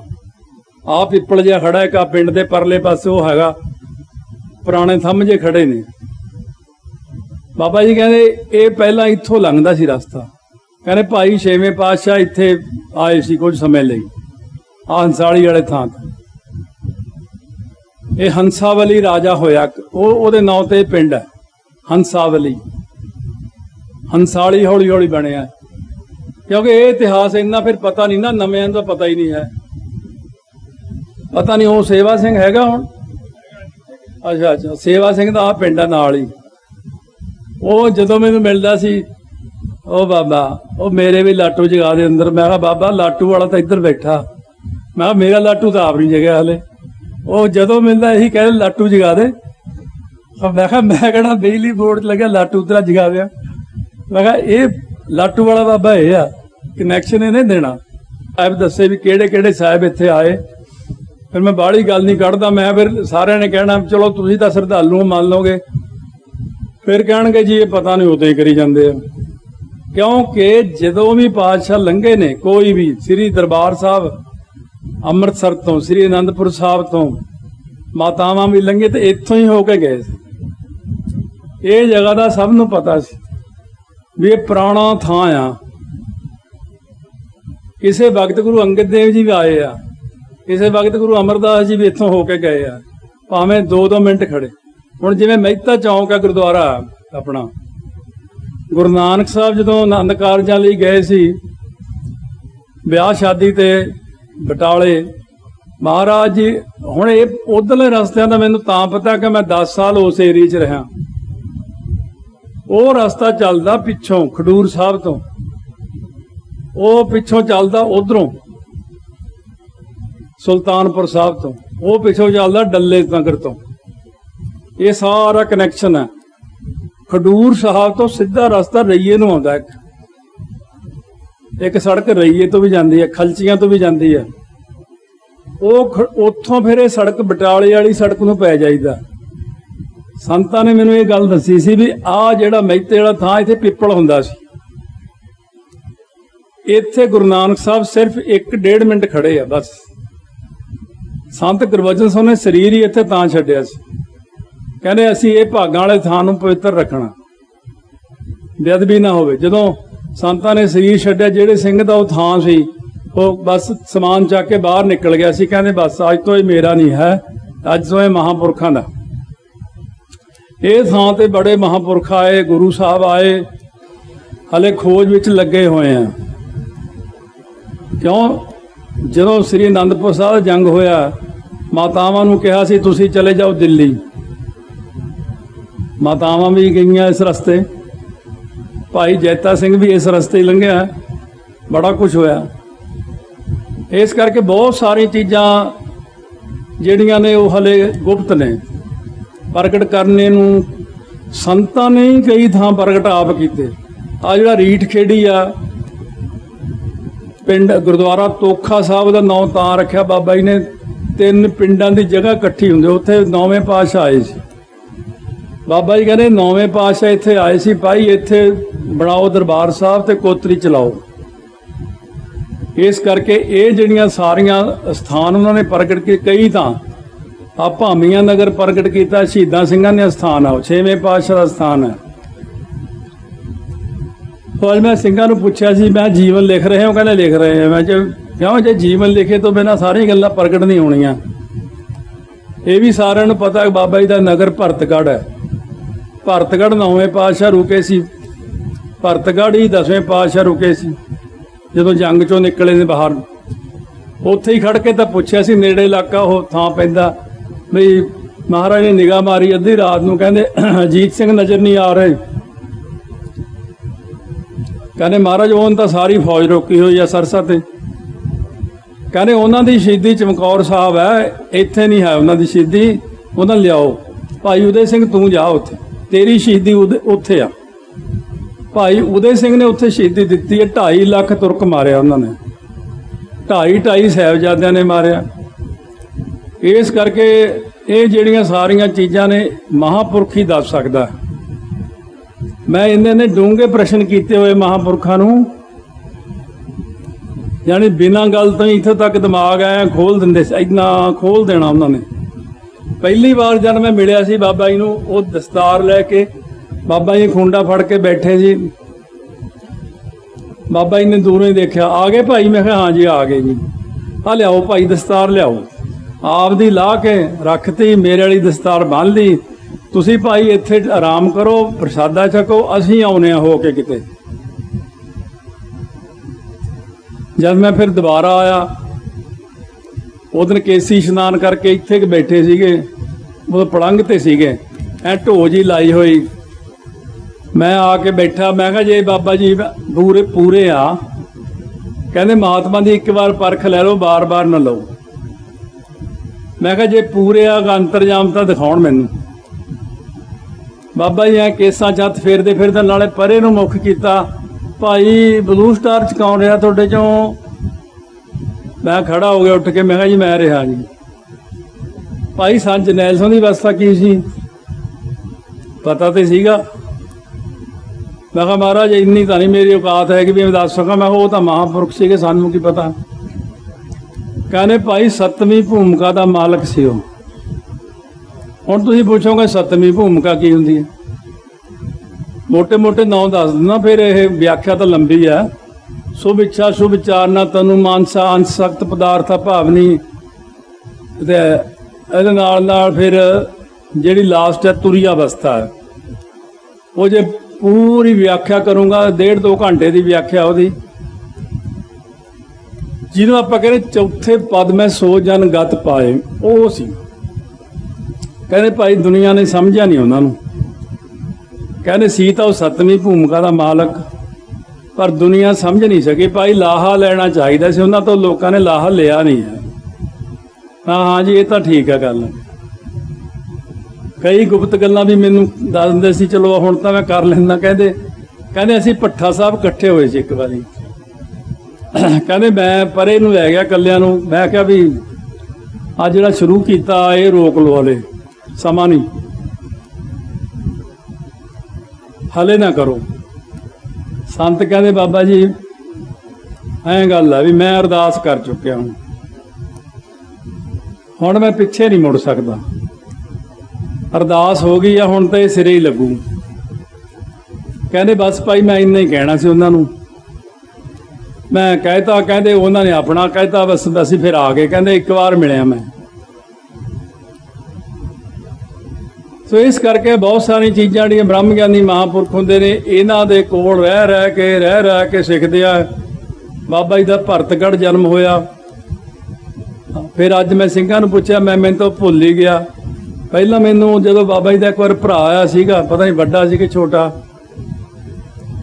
ਪਤਾ ਨਹੀਂ ਉਹਦਾ ਨਾਂ ਠਾਕਰ ਸਿੰਘ ਵੀ ਸੀ ਕਿਸੇ ਦਾ ਨਾਂ, ਉਹਨਾਂ ਦਾ ਨਾਂ ਵੀ ਇਹੀ ਸੀ। ਤਾਂ ਉਹ ਮੈਂ ਪੁੱਛਿਆ ਸੀ ਉਹਨਾਂ ਨੂੰ, ਮੈਂ ਜਨਮ ਬਾਬਾ ਜੀ ਦਾ ਕਹਿੰਦਾ 10/10/1936 ਹੈ। ਜਾਂ ਬਾਬਾ ਜੀ ਨੇ ਹੁਣ ਮੈਨੂੰ ਦੱਸਿਆ, ਕਹਿੰਦੇ ਬਾਬਾ ਜੀ ਦਾ ਜਨਮ ਦਿਨ। ਮੈਂ ਕਿਹਾ ਉਹ ਤਾਂ 10/10/36 ਤਾਂ ਕਹਿੰਦੇ ਨਹੀਂ, ਹੁਣ ਅਸੀਂ ਕਢਾਇਆ ਚੌਂਕੀਦਾਰ 'ਚ, ਉਹ 10/8 ਹੈ। ਸੋ ਇਸ ਕਰਕੇ ਆ ਕਿ ਉਹ ਫਿਰ ਮੈਂ ਅੱਜ ਪੁੱਛਿਆ, ਮੈਂ ਕਿਹਾ ਬਾਬਾ ਜੀ ਦੇ ਪਿਤਾ ਜੀ ਦਾ ਨਾਂ, ਮਾਤਾ ਜੀ ਦਾ ਨਾਂ। ਸੋ ਸਿੰਘ ਕਹਿੰਦੇ ਵੀ ਹੁਣ ਤੁਸੀਂ ਇੰਨਾ ਚਿਰ ਰਹੇ, ਤੁਹਾਨੂੰ ਪਤਾ ਨਹੀਂ, ਮੈਂ ਭੁੱਲ ਗਿਆ, ਬਹੁਤ ਚੀਜ਼ਾਂ ਭੁੱਲ ਗਈਆਂ ਮੈਨੂੰ ਹੁਣ। ਕਹਿੰਦੇ ਪਿਤਾ ਜੀ ਦਾ ਨਾਮ ਸੀ ਮਨਸਾ ਸਿੰਘ, ਮਾਤਾ ਦਾ ਨਾਮ ਸੀ ਸ਼ਾਂਤੀ ਦੇਵੀ। ਤੁਸੀਂ ਵੀ ਯਾਦ ਰੱਖ ਲਿਓ, ਜ਼ਿੰਦਗੀ 'ਚ ਕੰਮ ਆਉਣਗੇ ਕਦੇ। ਇਸ ਕਰਕੇ ਫਿਰ ਉਹਨਾਂ, ਜਦੋਂ ਬਾਬਾ ਜੀ ਛੋਟੇ ਜਿਹੇ ਹੁੰਦੇ ਸੀ 5-7 ਸਾਲ ਦੇ, ਬਾਬਾ ਜੀ ਨਾਮ ਦਾ ਕਮੀਜ਼ ਲਾ ਕੇ ਮਿੱਟੀ ਦੀ ਢੇਰੀ ਬਣਾ ਕੇ ਸੋਟੀ ਗੱਡ ਕੇ ਕਮੀਜ਼ ਦਾ ਨਿਸ਼ਾਨ ਸਾਹਿਬ ਬਣਾ ਦਿੰਦੇ ਸੀ। ਪਾ ਕੋਲੇ ਜਕਾਰੇ ਛੱਡ ਵੀ ਆਹ ਨਿਸ਼ਾਨ ਸਾਹਿਬ ਹੈ। ਮਾਂ ਨੇ ਕੁੱਟਣਾ, ਹੁਣ ਤਾਂ ਸਾਫ ਪਾਏ ਸੀ ਕੱਪੜੇ, ਹੁਣ ਤੂੰ ਫੇਰ ਖਰਾਬ ਕਰ ਲਿਆ। ਫਿਰ ਬਾਬਾ ਜੀ ਕਹਿੰਦੇ ਚਲੋ ਮੈਂ ਰਹਿੰਦਾ ਹੀ ਨਹੀਂ ਉਰੇ, ਬਾਬਾ ਜੀ ਨੇ ਬਹੁਤ ਆਪਦੀਆਂ ਚੀਜ਼ਾਂ ਸੁਣਾਈਆਂ ਹੋਈਆਂ। ਕਹਿੰਦੇ ਫਿਰ ਮੈਂ ਉੱਥੇ ਆ ਗਿਆ। ਉਹ ਇੱਕ ਨਿਹੰਗ ਸਿੰਘ ਹੁੰਦਾ ਸੀ, ਉਹਦੇ ਕੋਲ ਰਿਹਾ। ਉਹ ਰੋਪੜ ਵਾਲੇ ਪਤਾ ਨਹੀਂ ਕੋ ਬਾਣੀਏ ਹੁੰਦੇ ਸੀ। ਕਹਿੰਦੇ ਮੈਨੂੰ ਉਹਨਾਂ ਕੋਲ ਲੈ ਗਿਆ। ਕਹਿੰਦੇ ਤੈਨੂੰ ਕੱਪੜੇ ਉੱਥੇ ਸਵਾ ਕੇ ਦੇਣੇ ਆ। ਫਿਰ ਕਹਿੰਦੇ ਤੇਰੇ ਕੋਲ ਕੇਲੇ ਹੈਗੇ? ਕਹਿੰਦੇ ਪਤਾ ਨਹੀਂ ਸੰਤਰੇ ਕੇਲੇ। ਕਹਿੰਦੇ ਆਹ ਸਮਾਧੀ ਲਾ ਕੇ ਬਾਬਾ ਜਵਾਲਾ ਸਿੰਘ ਦੀ ਗੱਡੀ ਲੰਘ ਗਈ ਸੀ ਕੋਲ ਦੀ। ਬਾਬਾ ਨੇ ਦੇਖਿਆ ਬਿਨਾਂ ਮਿਲੇ ਹੀ ਲੰਘ ਗਏ। ਉਹ ਉੱਥੇ ਜਾ ਕੇ ਝਟਕੇ ਜੇ ਮਾਰ ਕੇ ਗੱਡੀ ਖੜ ਗਈ। ਕਿ ਕਹਿੰਦੇ ਕੀ ਹੋ ਗਿਆ ਡਰਾਈਵਰ ਨੂੰ? ਕਹਿੰਦੇ ਪਤਾ ਨਹੀਂ ਮਹਾਰਾਜ, ਤੇਲ ਵੀ ਠੀਕ ਆ, ਪਲੱਗ ਵੀ ਠੀਕ ਆ, ਆਹ ਵੀ ਠੀਕ ਆ। ਉਹ ਕਹਿੰਦੇ ਇੱਥੇ ਕੋਈ ਖੜਾ ਹੋਣਾ, ਜਾਂ ਦੇਖ ਕੇ ਆ ਨੇੜੇ ਤੇੜੇ ਕੋਈ ਖੜਾ। ਜਦ ਦੇਖਿਆ ਕਹਿੰਦੇ ਜੇ ਉਹ ਖੋਰ ਤਾਂ ਕੋਈ ਨਹੀਂ, ਉਹ ਕਿ ਮੱਝਾਂ ਦਾ ਪਾਲੀ ਜਿਹਾ ਖੜਾ ਐ ਕਰਕੇ। ਤੇ ਅਸੀਂ ਆਪਾਂ ਆ ਜਾ ਚੱਲੀਏ। ਜਾ ਕੇ ਪਹਿਲੀ ਗੱਲ ਬਾਬਾ ਜਵਾਲਾ ਸਿੰਘ ਨੇ ਕਹੀ, ਉਹ ਹੁਣੇ ਬੈਟਰੀ ਮਕਾਈ ਜਾਂਦਾ, ਫਿਰ ਵੱਡਾ ਹੋ ਕੇ ਕੀ ਕਰੇਗਾ? ਤੂੰ ਤਾਂ ਹੁਣੇ ਬੈਟਰੀ ਮਕਾਤੀ। ਜੇ ਬੱਸ ਵਾਲਾ ਬੱਸ ਨਹੀਂ ਸੀ ਨਾ ਰੋਕਦਾ, ਉਹਦੇ ਬਾਬਾ ਜੀ ਸਾਈਕਲ ਚਲਾਉਂਦੇ ਹੁੰਦੇ ਸੀ, ਬਹੁਤ ਸਾਈਕਲ ਚਲਾ ਇੱਥੇ। ਜੇ ਬੱਸ ਵਾਲਾ ਨਾ ਰੋਕਣੀ ਨਹੀਂ, ਕੰਡਕਟਰ ਕਹਿੰਦਾ ਇਹ ਬੱਸ ਬੰਦ ਹੋ ਗਈ। ਕਹਿੰਦੇ ਉਸ ਵਕਤ ਕੰਡਕਟਰ ਨੇ ਕਿਹਾ ਸੀ ਰੋਕ ਲੈ। ਡਰਾਈਵਰ ਕਹਿੰਦਾ ਉਹ ਰਹਿਣ ਦੇ ਤੂੰ ਐਵੇਂ ਹੀ। ਕਹਿੰਦਾ ਹੁਣ ਉਹ ਦੇਖ ਲਾ, ਉਹ ਤੇਰਾ ਪਿਓ ਖੜਾ ਪਿੱਛੇ, ਗੱਡੀ ਪਿੱਛੇ ਖੜ ਕੀਤੀ, ਫਿਰ ਬੱਸ ਪਿੱਛੇ ਲਿਆਂਦੀ, ਫਿਰ ਚੜਾਇਆ ਬਾਬਾ ਜੀ ਨੂੰ, ਫਿਰ ਥੋੜਾ ਜਿਹਾ ਤੋਰ ਤਾਰ ਕੇ ਲਿਆ ਕੇ ਕਹਿੰਦੇ ਲਓ ਬਾਬਾ ਜੀ ਹੁਣ ਤੁਸੀਂ ਉਤਰ ਜੀ। ਲੋਕ ਮੰਨਦੇ ਨਹੀਂ ਨਾ, ਡੰਡੇ ਤੋਂ ਬਿਨਾਂ ਕੌਣ ਚੱਲਦਾ ਠੀਕ। ਇੱਥੇ ਵੀ ਫਿਰ ਬਥੇਰੇ ਕੌਤਕ ਦਿਖਾਏ ਬਾਬਾ ਜੀ ਨੇ। ਇਹ ਸਾਰੀਆਂ ਚੀਜ਼ਾਂ ਜਿਹੜੀਆਂ ਨੇ ਇੱਕ ਦਿਨ ਦੀਆਂ ਤਾਂ ਹੈ ਨਹੀਂ ਸੁਣਾਉਣ ਵਾਲੀਆਂ, ਤਾਂ ਪੁਸਤਕ ਬਣੂਗੀ ਬਹੁਤ ਵੱਡੀ, ਤਾਂ ਜਾ ਕੇ ਕਿਤੇ ਸਾਰੀਆਂ ਚੀਜ਼ਾਂ ਸੁਣਾਉਣੀਆਂ। ਮੈਂ ਇੱਕ ਬੰਦੇ ਨੂੰ ਮੈਂ ਇੱਕ ਵਾਰ ਕਿਹਾ ਸੀ, ਮੈਂ ਕਿਹਾ ਜਿੰਨੇ ਸਿਆਣੇ ਹੰਸਾਲੀ ਵਾਲੇ ਸੰਤ ਦੇਖੇ ਆ, ਮੈਂ ਸੰਗਤ ਤਾਂ ਬਹੁਤ ਦੀ ਕੀਤੀ ਆ, ਪਰ ਜਿੰਨਾ ਅੰਦਰ ਉਹਨਾਂ ਦਾ ਕੜ ਪਾਟਿਆ ਸੀ, ਮੈਂ ਕਿਹਾ ਇੰਨਾ ਨਹੀਂ ਮੈਂ ਦੇਖਿਆ ਕਿਸੇ ਦਾ। ਸਿਰਾ ਹੀ ਲੱਗਿਆ ਪਿਆ ਸੀ। ਮੈਂ ਕਿਹਾ ਮੈਂ ਤਾਂ ਉਹਨਾਂ ਨੂੰ ਰੱਬ ਹੀ ਕਹਿੰਦਾ ਸੀ। ਕਈ ਵਾਰ ਬਾਬਾ ਜੀ ਨੇ ਕਈ ਗੱਲਾਂ ਨਹੀਂ ਕਰੀ, ਮੈਂ ਉਹ ਰੱਬਾ ਮੰਨ ਜਾ, ਕਿਉਂ ਐਂ ਕਰਦਾ? ਫਿਰ ਬਾਬਾ ਜੀ ਨੇ ਹੱਸਣ ਆ ਜਾਣਾ ਬਹੁਤ। ਫਿਰ ਉਹ ਬੰਦਾ ਮੰਨਿਆ ਬਹੁਤ ਚਿਰ ਬਾਅਦ ਜਾ ਕੇ, ਕਹਿੰਦਾ ਤੁਹਾਡੀ ਗੱਲ ਸਹੀ ਹੈ। ਸਰੀਰ ਛੱਡਣ ਤੋਂ ਬਾਅਦ ਉਹਨੂੰ ਬਾਬਾ ਜੀ ਮਿਲੇ, ਜਦੋਂ ਉਹਦੇ ਨਾਲ ਬਚਨ ਬਦਾਸ ਹੁੰਦੇ ਸੀ। ਕਹਿੰਦਾ ਵਾਕਈ ਬਈ, ਕਹਿੰਦਾ ਮੈਂ ਨਹੀਂ ਇੰਨਾ ਦਿਮਾਗ ਦੇਖਿਆ ਕਿਸੇ ਦਾ। ਮੈਂ ਕਿਹਾ ਉਹਨਾਂ ਨੇ ਬਹੁਤ ਦਿਮਾਗ ਵੱਡਾ ਸੀ, ਬੜੇ ਢੰਗ ਨਾਲ ਸਾਰਾ ਕੁਝ ਸੰਭਾਲਿਆ ਕਰਿਆ। ਅੰਤਰਜਾਮਤਾ ਤਾਂ ਇੰਨੀ ਪ੍ਰਚੰਡ ਸੀ ਵੀ ਰਸਤੇ ਦੀ ਕੋਈ ਗੱਲ ਹੋਣੀ, ਇੱਥੇ ਆਉਂਦਿਆਂ ਦੱਸ ਦਿੰਦੇ ਸੀ ਮੈਨੂੰ। ਬਹੁਤ ਕੁਝ ਹੋਇਆ। ਸੋ ਸਮਾਂ ਨਹੀਂ ਇੰਨਾ ਫਿਰ ਇਜਾਜ਼ਤ ਦਿੰਦਾ ਹੁੰਦਾ ਵੀ ਆਪਾਂ ਹੁਣ ਇੰਨੀਆਂ ਬਚਨ ਬਦਾਸ ਕਰੀਏ ਮਹਾਂਪੁਰਖਾਂ ਦੇ। ਬਹੁਤ ਕੁਝ ਹੋਇਆ ਸਾਡੇ ਨਾਲ ਵੀ। ਭਾਈ ਹਰੀ ਸਿੰਘ ਵੀ ਆਏ ਸੀ। ਹੁਣ ਇਹਨਾਂ ਨੂੰ ਪਤਾ, ਸਾਨੂੰ ਕਹਿੰਦੇ ਹਰੀ ਸਿੰਘ ਨਾਲ ਗੱਡੀ ਲੈ ਜਾ ਤੂੰ, ਗਿਆਨੀ ਜੀ ਗੱਡੀ ਜਿਹੜੀ ਆ ਉਹ ਗਰੇਵਾਲਾਂ ਦੀ ਗੱਡੀ, ਨਾਲ ਗੱਡੀ ਲੈ ਜਾ। ਮੈਂ ਬਾਬਾ ਜੀ ਇੱਕ ਗੱਡੀ ਹੈ ਤਾਂ ਸਹੀ ਪਟਿਆਲੇ ਜਾਣ ਨੂੰ। ਕਹਿੰਦੇ ਨਹੀਂ ਸਾਡੇ ਵਾਲੀ ਵੀ ਨਾਲ ਹੀ ਲੈ ਜਾਓ। ਇਹ ਹਰੀ ਸਿੰਘ ਪਿੱਛੇ ਗੱਡੀ ਚਲਾਉਂਦਾ ਆਇਆ ਸੀ, ਉਹ ਗਰੇਵਾਲਾਂ ਦੀ ਗੱਡੀ ਦੇ ਪਿਛਲੇ ਦੋਨੋਂ ਟਾਇਰ ਨਿਕਲ ਕੇ ਆ ਗਏ। ਮੈਂ ਕਿਹਾ ਆਹ ਗੱਲ ਸੀ। ਉਹ ਕਹਿੰਦੇ ਜੀ ਤੁਸੀਂ ਜਾਓ, ਮੈਂ ਠੀਕ ਕਰਕੇ ਆਉਣਾ। ਇਹ ਹਰੀ ਸਿੰਘ ਨੇ ਸਾਨੂੰ ਗੱਡੀ 'ਚ ਬਿਠਾਇਆ, ਫਿਰ ਇਹ ਲੈ ਕੇ ਆਇਆ, ਪਟਿਆਲੇ ਛੱਡ ਕੇ ਆਇਆ। ਇਸ ਤਰ੍ਹਾਂ ਉਹਨਾਂ ਦੇ ਬਾਬਾ ਜੀ ਦਾ ਇਹ ਹਿਸਾਬ ਕਿਤਾਬ ਸੀ ਵੀ ਮੇਰੇ ਮਨ 'ਚ ਇੱਕ ਵਾਰ ਆ ਗਈ ਸੀ ਇਹ। ਮੈਂ ਕਿਹਾ ਹੈ ਤਾਂ ਬ੍ਰਹਮ ਗਿਆਨੀ ਨੇ, ਪਰ ਬਹੁਤ ਥੋੜੀ ਹੈ ਕਮੀ, ਹਲੇ ਥੱਲੇ ਜੇ ਕੰਮ ਹੈ ਥੋੜਾ ਜਿਹਾ, ਪੂਰਨ ਬ੍ਰਹਮ ਗਿਆਨੀ ਨਹੀਂ ਹੈਗੇ। ਰਸਤੇ 'ਚ ਮੈਂ ਨਾ ਮਨ 'ਚ ਐ ਵਿਚਾਰ ਜੀ ਚੱਲ ਪਈ, ਮਨ ਸ਼ਰਾਰਤੀ ਹੈ। ਮੈਂ ਆ ਕੇ ਸਕੂਟਰ ਖੜਾਉਂਦਾ, ਸਕੂਟਰ ਹੁੰਦਾ ਸੀ ਮੇਰੇ ਕੋਲੇ, ਮੈਂ ਆ ਕੇ ਨਮਸਕਾਰ ਕਰਕੇ ਭਾਈ ਉਰਿਆ, ਭਾਈ ਅਰਦਾਸ ਕਰਕੇ ਹੁਕਮਨਾਮਾ ਲੈ ਕੇ ਆ ਭਾਈ। ਮੈਨੂੰ ਪਤਾ ਸੀ ਵੀ ਇਹ ਕਿੱਥੋਂ ਚੱਕਰ ਚੱਲ ਰਿਹਾ। ਮੈਂ ਜਾ ਕੇ ਹੁਕਮਨਾਮਾ ਲਿਆ, ਅਰਦਾਸ ਕੀਤੀ, ਹੁਕਮਨਾਮਾ ਆਇਆ, ਨਾ ਕੋ ਮੇਰਾ ਦੁਸ਼ਮਨ ਰਹਿਆ, ਨਾ ਹਮ ਕਿਸਕੇ ਬਹਿਰਾਈ, ਬ੍ਰਹਮ ਪਸਾਰ ਪਸਾਰੇ ਭੀਤਰ ਸਤਿਗੁਰ ਤੇ ਸੋਝੀ ਪਾਈ। ਸਾਰਾ ਹੁਕਮਨਾਮਾ ਪੜ੍ਹ ਕੇ ਮੈਂ ਆ ਕੇ ਖੜ ਗਿਆ। ਭਾਈ ਠੀਕ ਆ? ਮੈਂ ਕਿਹਾ ਹਾਂ ਜੀ ਠੀਕ ਹੈ। ਕਹਿੰਦੇ ਬਹਿ ਜਾ, ਫਿਰ ਚਾਹ ਛਕ ਲਾ ਜਾ। ਇਹ ਵੀ ਉਹਨਾਂ ਦੀ ਕਹਾਣੀ ਹੁੰਦੀ, ਠੀਕ ਕਰਨਾ ਹੁੰਦਾ ਸੀ ਕੋਈ ਕੰਮ। ਮੈਨੂੰ ਇੱਕ ਦਿਨ ਕਹਿੰਦੇ ਚਾਹ ਛਕਿਆ ਉਹ, ਮੈਂ ਕਿਹਾ ਜੀ ਮੈਂ ਛਕ ਕੇ ਆਇਆ। ਉਹ ਕਹਿੰਦੇ ਛਕਿਆ ਹੋਰ? ਫਿਰ ਮੈਂ ਛਕਿਆ। ਫਿਰ ਤੀਜੀ ਵਾਰ ਕਹਿੰਦੇ ਚਾਹ ਛਕਿਆ ਉਹ, ਮੈਂ ਕਿਹਾ ਜੀ ਚਾਹ ਬਈ ਮੈਂ ਹੁਣ ਛਕ ਲਈ। ਮੈਂ ਫਿਰ ਕਿੱਥੇ ਪਾਉਂਦਾ ਹੋਰ, ਬਾਟਾ ਭਰ ਕੇ ਪਹਿਲਾਂ ਹੀ ਛਕਿਆ। ਕਹਿੰਦੇ ਚੰਗਾ ਭਾਈ ਕੋਈ ਗੱਲ ਨਹੀਂ, ਬਹਿ ਜਾਓ। ਫਿਰ ਉਹ ਮੇਰਾ ਤਾਂ ਢਿੱਡ ਫੁੱਲਣ ਲੱਗ ਗਿਆ। ਮੈਂ ਲੈ ਵੀ ਪੈ ਗਿਆ ਪੰਗਾ। ਹੁਣ ਮੈਂ ਕਿਹਾ ਬਾਬਾ ਜੀ ਮੈਂ ਚਾਹ ਛਕਿਆ ਵਾਂ। ਹੋਰ ਕਹਿੰਦੇ ਭਾਈ ਮੈਂ ਤਾਂ ਪਹਿਲੇ ਕਿਹਾ ਸੀ ਤੈਨੂੰ ਕਿ ਚਾਹ ਛਕਿਆ ਜਾ ਕੇ। ਫਿਰ ਮੈਂ ਚਾਹ ਛਕਣ ਗਿਆ, ਫਿਰ ਠੀਕ ਹੋ ਗਿਆ ਮੈਂ। ਸੋ ਐਸੇ ਤਾਂ ਬਹੁਤ ਕੌਤਕ ਦੇਖੇ। ਲੋਕ ਕਹਿੰਦੇ ਅਸੀਂ ਦੇਖਿਆ ਕੁਝ ਨਹੀਂ, ਮੈਂ ਕਿਹਾ ਛੱਡਿਆ ਕੁਝ ਨਹੀਂ, ਬਹੁਤ ਕੁਝ ਦੇਖਿਆ। ਸਾਰੇ ਸੰਤਾਂ ਤੋਂ ਮੈਂ ਸੁਣਿਆ। ਹਾਂਜੀ ਚਲੋ ਠੀਕ ਹੈ ਜੀ। ਉਹ ਬਾਬਾ ਚੇਤ ਸਿੰਘ ਜੀ ਹੁੰਦੇ ਸੀ ਬੁੱਢਾ ਦਲ ਦੇ ਜਥੇਦਾਰ। ਇੱਕ ਮਾਤਾ ਨੇ ਬੇਨਤੀ ਕੀਤੀ, ਬਾਬਾ ਜੀ ਸਾਡੇ ਪਿੰਡ ਵੀ ਦਲ ਲਿਆਓ ਕਿਤੇ, ਸਾਡੇ ਵੀ ਬਹੁਤ ਛੋਲੇ ਖੜੇ ਆ, ਉਹ ਖੜੇ ਆ, ਘੋੜੇ ਖਾਣਗੇ ਐ ਕਰਨਗੇ। ਇੱਕ ਹਫ਼ਤਾ ਰਹੇ ਬਾਬਾ ਜੀ, ਸਾਰੇ ਛੋਲੇ ਚਟਮ ਕਰਤੇ ਉਹਨਾਂ ਨੇ, ਘੋੜਿਆਂ ਨੇ। ਜਦ ਸਾਰੇ ਛੋਲੇ ਚਟਮ ਸਭ ਕੁਝ ਚਟਮ ਹੋ ਗਿਆ, ਬੁੜੀ ਆ ਕੇ ਕੋਲ ਬਹਿ ਗਈ, ਬਾਬਾ ਜੀ ਹਾਂਜੀ ਅਸਮਾਨ ਤਾਂ ਜਮਾਂ ਸਾਫ਼ ਹੈ ਅੱਜ ਬੱਦਲ ਨਹੀਂ ਹੈਗਾ ਬਾਬਾ ਜੀ। ਕਹਿੰਦੇ ਹਾਂ ਭਾਈ ਅੱਜ ਅਸੀਂ ਚਲੇ ਜਾਂਦੇ, ਕੋਈ ਗੱਲ ਨਹੀਂ। ਹੁਣ ਬਾਬਾ ਜੀ ਕਹੇ ਬਸ ਕਰੋ। ਮੈਂ ਕਿਹਾ ਬਸ ਕਰ ਲਓ, ਤੁਸੀਂ ਤਾਂ ਕਹਿੰਦੇ ਲੋ ਜਿੰਨਾ ਮਰਜ਼ੀ ਟਾਈਮ ਲਾ ਦਿਓ। ਉਹ ਕਹਿੰਦੇ ਸੀ ਕਹਿੰਦੇ ਕੋਈ ਲੰਬੀ ਜਿਹੀ ਕਹਾਣੀ ਸੁਣਾ। ਅਕਬਰ ਕਹਿੰਦਾ ਬੀਰਬਲ ਨੂੰ, ਕਹਿੰਦਾ ਜੀ ਬਸ ਉਹ ਉੱਥੇ ਕਣਕ ਸੀ, ਉਹ ਵਿੱਚੋਂ ਗੋਦਾਮ ਜਿਹਾ ਸੀ, ਉਹ ਤੋਂ ਕਣਕ ਐਂ ਡਿੱਗੀ ਜਾਂਦੀ, ਚਿੜਾ ਚਿੜੀ ਆਉਂਦੇ ਉੜਦੇ ਲੈਂਦੇ ਦਾਣਾ ਫੁਰ। ਕਹਿੰਦਾ ਫੇਰ ਆਉਂਦੇ ਦਾਣਾ ਲੈਂਦੇ ਫੁਰ। ਉਹ 8-10 ਵਾਰੀ ਫੁਰ ਕਿਹਾ। ਕਹਿੰਦਾ ਉਹ ਗਾਹਾਂ ਵੀ ਚੱਲ। ਕਹਿੰਦਾ ਹੁਣ ਦਾਣੇ ਮੁੱਕਣ ਤਾਂ ਉਹ ਫੁਰ ਹਟੇ। ਕਹਿੰਦਾ ਦਾਣੇ ਤਾਂ ਮੁੱਕਣੇ ਹੀ ਨਹੀਂ। ਕਹਿੰਦਾ ਫਿਰ ਫੁਰ ਵੀ ਨਹੀਂ ਹਟਣੀ। ਇਹਦੇ ਬਾਬਾ ਜੀ ਦੀਆਂ ਸਾਖੀਆਂ। ਅੱਛਾ ਮੇਰੇ ਕੋਲ ਇੱਕ ਬਾਬੇ ਦੀ ਸਾਖੀ ਨਹੀਂ ਹੈ, ਇਹ ਵੀ ਚੱਕਰ ਆ। ਮੇਰੇ ਕੋਲ ਤਾਂ ਕਈ ਸੰਤਾਂ ਦੀਆਂ ਸਾਖੀਆਂ। ਇਹ ਮੇਰੀ ਕਿਸਮਤ ਆ ਵੀ ਮੇਰੀ ਕਿਸਮਤ ਵਿੱਚ ਇੰਨੇ ਸੰਤ ਲਿਖੇ ਸੀ ਰੱਬ ਨੇ। ਮੈਂ ਕੁਦਰਤੀ ਜਦੋਂ ਮੂਲ ਮੰਤਰ ਕਰਦਾ ਹੁੰਦਾ ਸੀ ਤਾਂ ਮੈਂ ਸਿਰੇ ਤੇ ਆ ਕੇ ਮੇਰੂ ਤੇ ਪੜ੍ਹਦਾ ਹੁੰਦਾ ਸੀ, ਜਾਚਕ ਜਨ ਜਾਚੈ ਪ੍ਰਵਦਾਨ ਕਰ ਕਿਰਪਾ ਦੇਵੋ ਹਰ ਨਾਮ ਸਾਧ ਜਨਾ ਕੀ ਮੰਗੋ ਧੂਰ ਪਾਰ ਮੇਰੀ ਸਰਦਾ ਪੂ। ਮੈਂ ਜਿਉਂ ਪੜ੍ਹਿਆ ਬਸ ਉਹ ਮੈਨੂੰ ਇੰਨੇ ਸੰਤ ਮਿਲੇ, ਬਹੁਤ ਸਾਧੂ ਮਿਲੇ। ਪਰ ਇਹ ਹੈ ਵੀ ਉਹ ਸੰਤਾਂ ਦੀ ਜਿੰਨਾ ਕੁਝ ਮੈਨੂੰ ਮਿਲਿਆ ਸੀ ਮੈਂ ਤੁਹਾਨੂੰ ਕਥਾ 'ਚ ਦੇਤਾ ਸਾਰਾ। ਬਸ ਉਹ ਕਥਾ ਦੀ ਰਿਕਾਰਡਿੰਗ ਹੋ ਗਈ ਗੁਰੂ ਗ੍ਰੰਥ ਸਾਹਿਬ ਦੀ, ਤੇ ਇਸ ਕਰਕੇ ਤੁਸੀਂ ਕਥਾ ਸੁਣੋ ਗੁਰੂ ਗ੍ਰੰਥ ਸਾਹਿਬ ਦੀ। ਸਾਰੀ ਕਥਾ ਰਿਕਾਰਡਿੰਗ ਆਪਣੇ ਕੋਲੇ। ਅੱਜ ਤਾਂ ਮੈਂ ਲਿਆ ਨਹੀਂ ਗਾ ਨਾਲ ਪੈਨ ਡਰਾਈਵ, ਇਸ ਕਰਕੇ ਸਾਰੇ ਜਣੇ ਉਹ ਕਥਾ ਸੁਣੋ। ਬਾਬਾ ਜੀ ਨੇ ਮੈਨੂੰ ਇੱਕ ਗੱਲ ਕਹੀ ਸੀ, ਕਹਿੰਦੇ ਤੂੰ ਭਾਈ ਬਾਹਰ ਚਲੇ ਜਾ। ਹਲੇ ਮੈਂ ਮਿਲਿਆ ਹੀ ਸੀ 6 ਮਹੀਨੇ ਪਹਿਲਾਂ ਦੀ ਗੱਲ, ਆਇਆ ਹੀ ਸੀ ਮੈਂ ਕਿਹਾ ਬਾਬਾ ਜੀ ਮੈਨੂੰ ਤਾਂ ਕੋਈ ਜਾਣਦਾ ਵੀ ਨਹੀਂ ਬਾਹਰ। ਕਹਿੰਦੇ ਭਾਈ ਤੂੰ ਜਿੱਥੇ ਜਾਊਂਗਾ ਤੇਰੀ ਚੜ੍ਹਦੀ ਕਲਾ ਹੋਊਗੀ ਭਾਈ।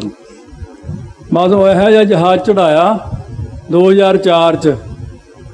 15 ਤੱਕ ਮੈਂ ਜਹਾਜ਼ ਹੀ ਚੜ੍ਹਦਾ ਰਿਹਾ। ਸੰਤ ਜਰਨੈਲ ਸਿੰਘ ਨੇ ਕਿਹਾ ਸੀ, ਕਹਿੰਦੇ ਤੂੰ ਫਿਕਰ ਨਾ ਕਰੀ ਕਿ ਗੱਲ ਦਾ, ਜਹਾਜ਼ਾਂ ਦਾ ਤੂੰ ਲੋਕਲ ਬੱਸ ਬਣਾ ਲੇਗਾ। ਮੈਂ ਆਪ ਜਹਾਜ਼ ਲੋਕਲ ਬੱਸ ਹੀ ਬਣਾਏ ਨੇ। ਇੱਥੋਂ ਉਤਰਦਾ ਉਹ ਚੜ੍ਹ ਜਾਂਦਾ ਸੀ, ਉਹ ਤੋਂ ਉਤਰਦਾ ਸੀ ਉਹ ਚੜ੍ਹ ਜਾਂਦਾ ਸੀ। ਮੇਰੇ ਲਈ ਸੱਚੀ ਜਹਾਜ਼ ਬੱਸ ਹੀ ਬਣ ਗਏ ਸੀ। ਪਹਿਲਾਂ ਚਾਅ ਜਿਹਾ ਹੁੰਦਾ ਵੀ ਐਂ ਦੇਖਣਾ, ਸ਼ੀਸ਼ੇ ਵਾਲੀ ਬਾਰੀ ਲੈਣੀ। ਫਿਰ ਮੈਂ ਵਿਚਾਲੇ ਜੇ ਬਹਿੰਦਾ, ਮੈਨੂੰ ਪਤਾ ਉਹੀ ਕਿਰਿਆ ਹੋਣੀ ਆ, ਛੱਡ ਪਰੇ ਆਪਾਂ ਕੀ ਲੈਣਾ। ਇਹਨੇ ਐਂ ਭੱਜਣਾ, ਫਿਰ ਚੜ੍ਹ ਜਾਣਾ, ਫਿਰ ਜਾ ਕੇ ਉਤਰ ਜਾਣਾ। ਐਵੇਂ ਹੀ ਆਪਾਂ ਦੇਖਦੇ ਰਹੋ ਆਲਾ ਦੁਆਲਾ ਜਿਹਾ। ਇਸ ਕਰਕੇ ਸਭ ਕਿਰਪਾ ਉਹਨਾਂ ਦੀ ਆ। ਫਿਰ ਕਿਤੇ ਇਕੱਠੇ ਹੋਏ ਫਿਰ ਦੇਖ ਲਾਂਗੇ। ਹਰਿਆਣੇ ਵਿੱਚ ਜਦੋਂ ਇਹ ਬਸ ਇੱਕ ਗੱਲ ਕਹਿ ਕੇ ਸਮਾਪਤੀ ਕਰਨੀ, ਜਿਹੜਾ ਹਰਿਆਣੇ ਵਿੱਚ ਨਾ ਆ ਜਦੋਂ ਗ੍ਰਾਮ ਚੱਲੇ ਨੇ, ਪਹਿਲਾਂ ਤਾਂ ਹੁੰਦੇ ਸੀ ਸੇਰ, ਅੱਧ ਸੇਰ, ਪਾਈਆ, ਤੇ ਉਹ ਸਾਲ ਚੱਲਦਾ ਨੇ। ਹੌਲੀ ਹੌਲੀ ਉਹ ਗੌਰਮੈਂਟ ਨੇ ਸ਼ੁਰੂ ਕਰਤੇ 100 ਗ੍ਰਾਮ 50 ਗ੍ਰਾਮ। ਉਹ ਜਾਟ ਸੀ ਪਿੰਡ ਦਾ, ਉਹ ਜਾ ਕੇ ਉਹਨੇ ਪੈਸੇ ਫੜਾਏ ਦੁਕਾਨਦਾਰ ਨੂੰ, ਕਹਿੰਦਾ ਵੀ ਇਹ ਕਿੰਨਾ ਹੋ ਗਿਆ 10 ਰੁਪਏ ਦਾ। ਕਹਿੰਦਾ 200 ਗ੍ਰਾਮ। ਉਹਨੇ ਤੋਲ ਕੇ ਦੇਤਾ, ਉਹਨੇ ਫੁੱਲੀਆਂ ਜਿਹੀਆਂ ਖਾ ਲਈਆਂ। ਕਹਿੰਦਾ ਮੈਂ ਆਉਣਾ ਹੁਣ। ਉਹ ਬੋਰੀ ਖਰੀਦ ਲਿਆਇਆ। ਕਹਿੰਦਾ ਲੈ ਇਹ 'ਚ ਪਾ ਦੇ। ਕਹਿੰਦਾ ਕੀ? ਕਹਿੰਦਾ 200 ਗ੍ਰਾਮ। ਕਹਿੰਦਾ ਉਹ ਤੈਨੂੰ ਦੇ ਤਾਂ ਦਿੱਤੀ ਤੋਲ ਕੇ। ਕਹਿੰਦਾ ਉਹ ਓਨਾ ਹੀ ਹੁੰਦਾ 200 ਗ੍ਰਾਮ। ਕਹਿੰਦਾ ਅੱਛਾ, ਮੈਂ ਤਾਂ ਕਿ ਬੋਰੀ ਭਰ ਦੇਗਾ ਤੂੰ ਮੇਰੀ। हल तो तुम दिखाया ही 200 ग्राम है, इस करके समा आऊगा फिर देख ਲਾਂ किते। ये मैनू कहते रहते भी तू आई, तू ऐतवार नहीं आउंदा, तू वीरवार नहीं हुण कथा करदा। मैं कहा हाले कदम उठदा नहीं है इनू, ठीक है कि नहीं। वो इस करके नहीं उठदा भी लाड़ा ना होवे फिर औखा हो जांदा। बरात काहदी है जब लाड़ा ही नहीं हैगा कोई, पर फिर भी आपां बड़ा औखा हुंदा कि महापुरख नाल साडा दिली प्यार होया होवे ना, बड़ा औखा हुंदा। इस करके सारी संगत सिमरन थोड़ा जिहा कर लीए, 2 मिनट होर हुण ना हत्थ लाओ। चलो 2 मिनट से होर जो सिमरन करा ने तुहानूं लै जी बन जू तुहाडे अंदर एक प्यार नाल। पहला मैं कहूँगा 4 वारी, फिर 4 वारी पिछे तुसीं कहना वाहेगुरु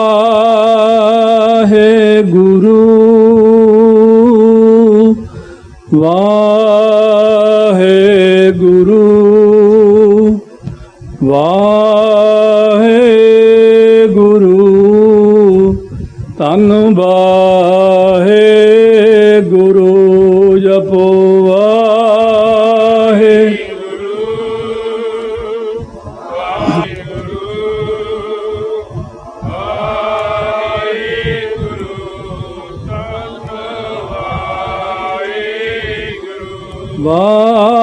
वाहेगुरु वाहेगुरु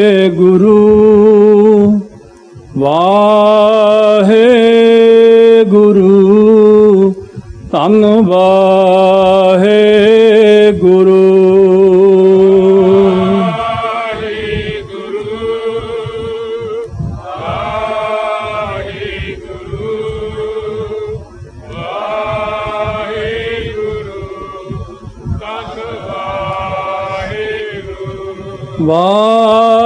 वाहेगुरु वाहेगुरु धन वाहेगुरु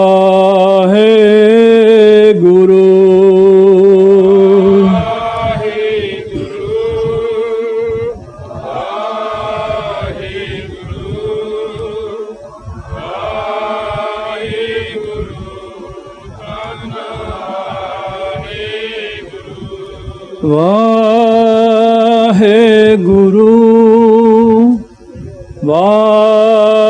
वाहेगुरु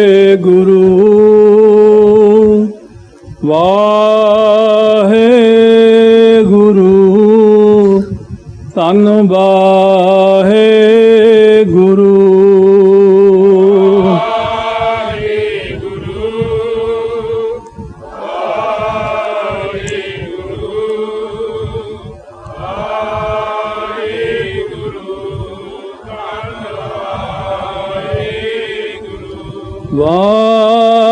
वाहेगुरु वाहेगुरु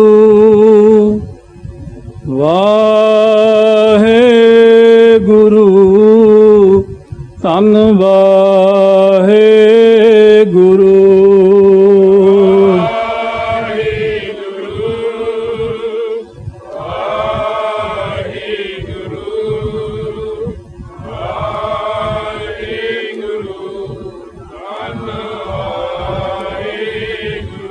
तो साध संगत दे लै अपने अंदर बिठाओ।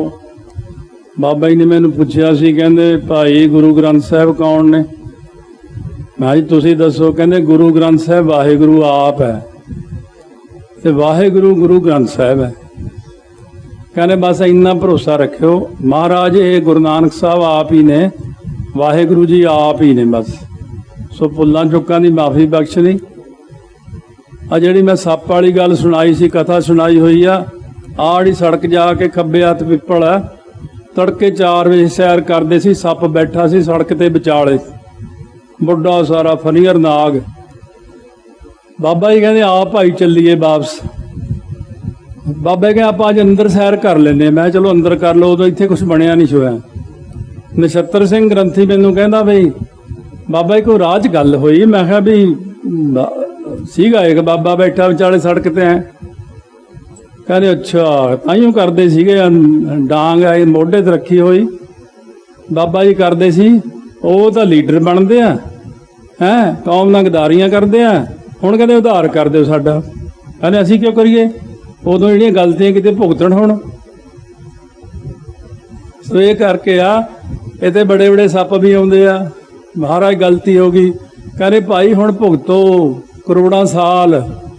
ਇਸ ਠੀਕ ਆ ਕਿ ਨਹੀਂ? ਇਸ ਕਰਕੇ ਇਹ ਤਾਂ ਮਹਾਂਪੁਰਖ ਨੇ, ਭੁੱਲਾਂ ਚੁੱਕਾਂ ਦੀ ਮਾਫੀ ਬਖਸ਼ਣੀ। ਪਿਆਰ ਸਤਿਕਾਰ ਨਾਲ ਸਰਬੱਤ ਸੰਗਤਾਂ ਉਹਨਾਂ ਨੂੰ ਯਾਦ ਕਰੋ, ਯਾਦ ਕਰਦੇ ਫਤਿਹ ਬੁਲਾਓ।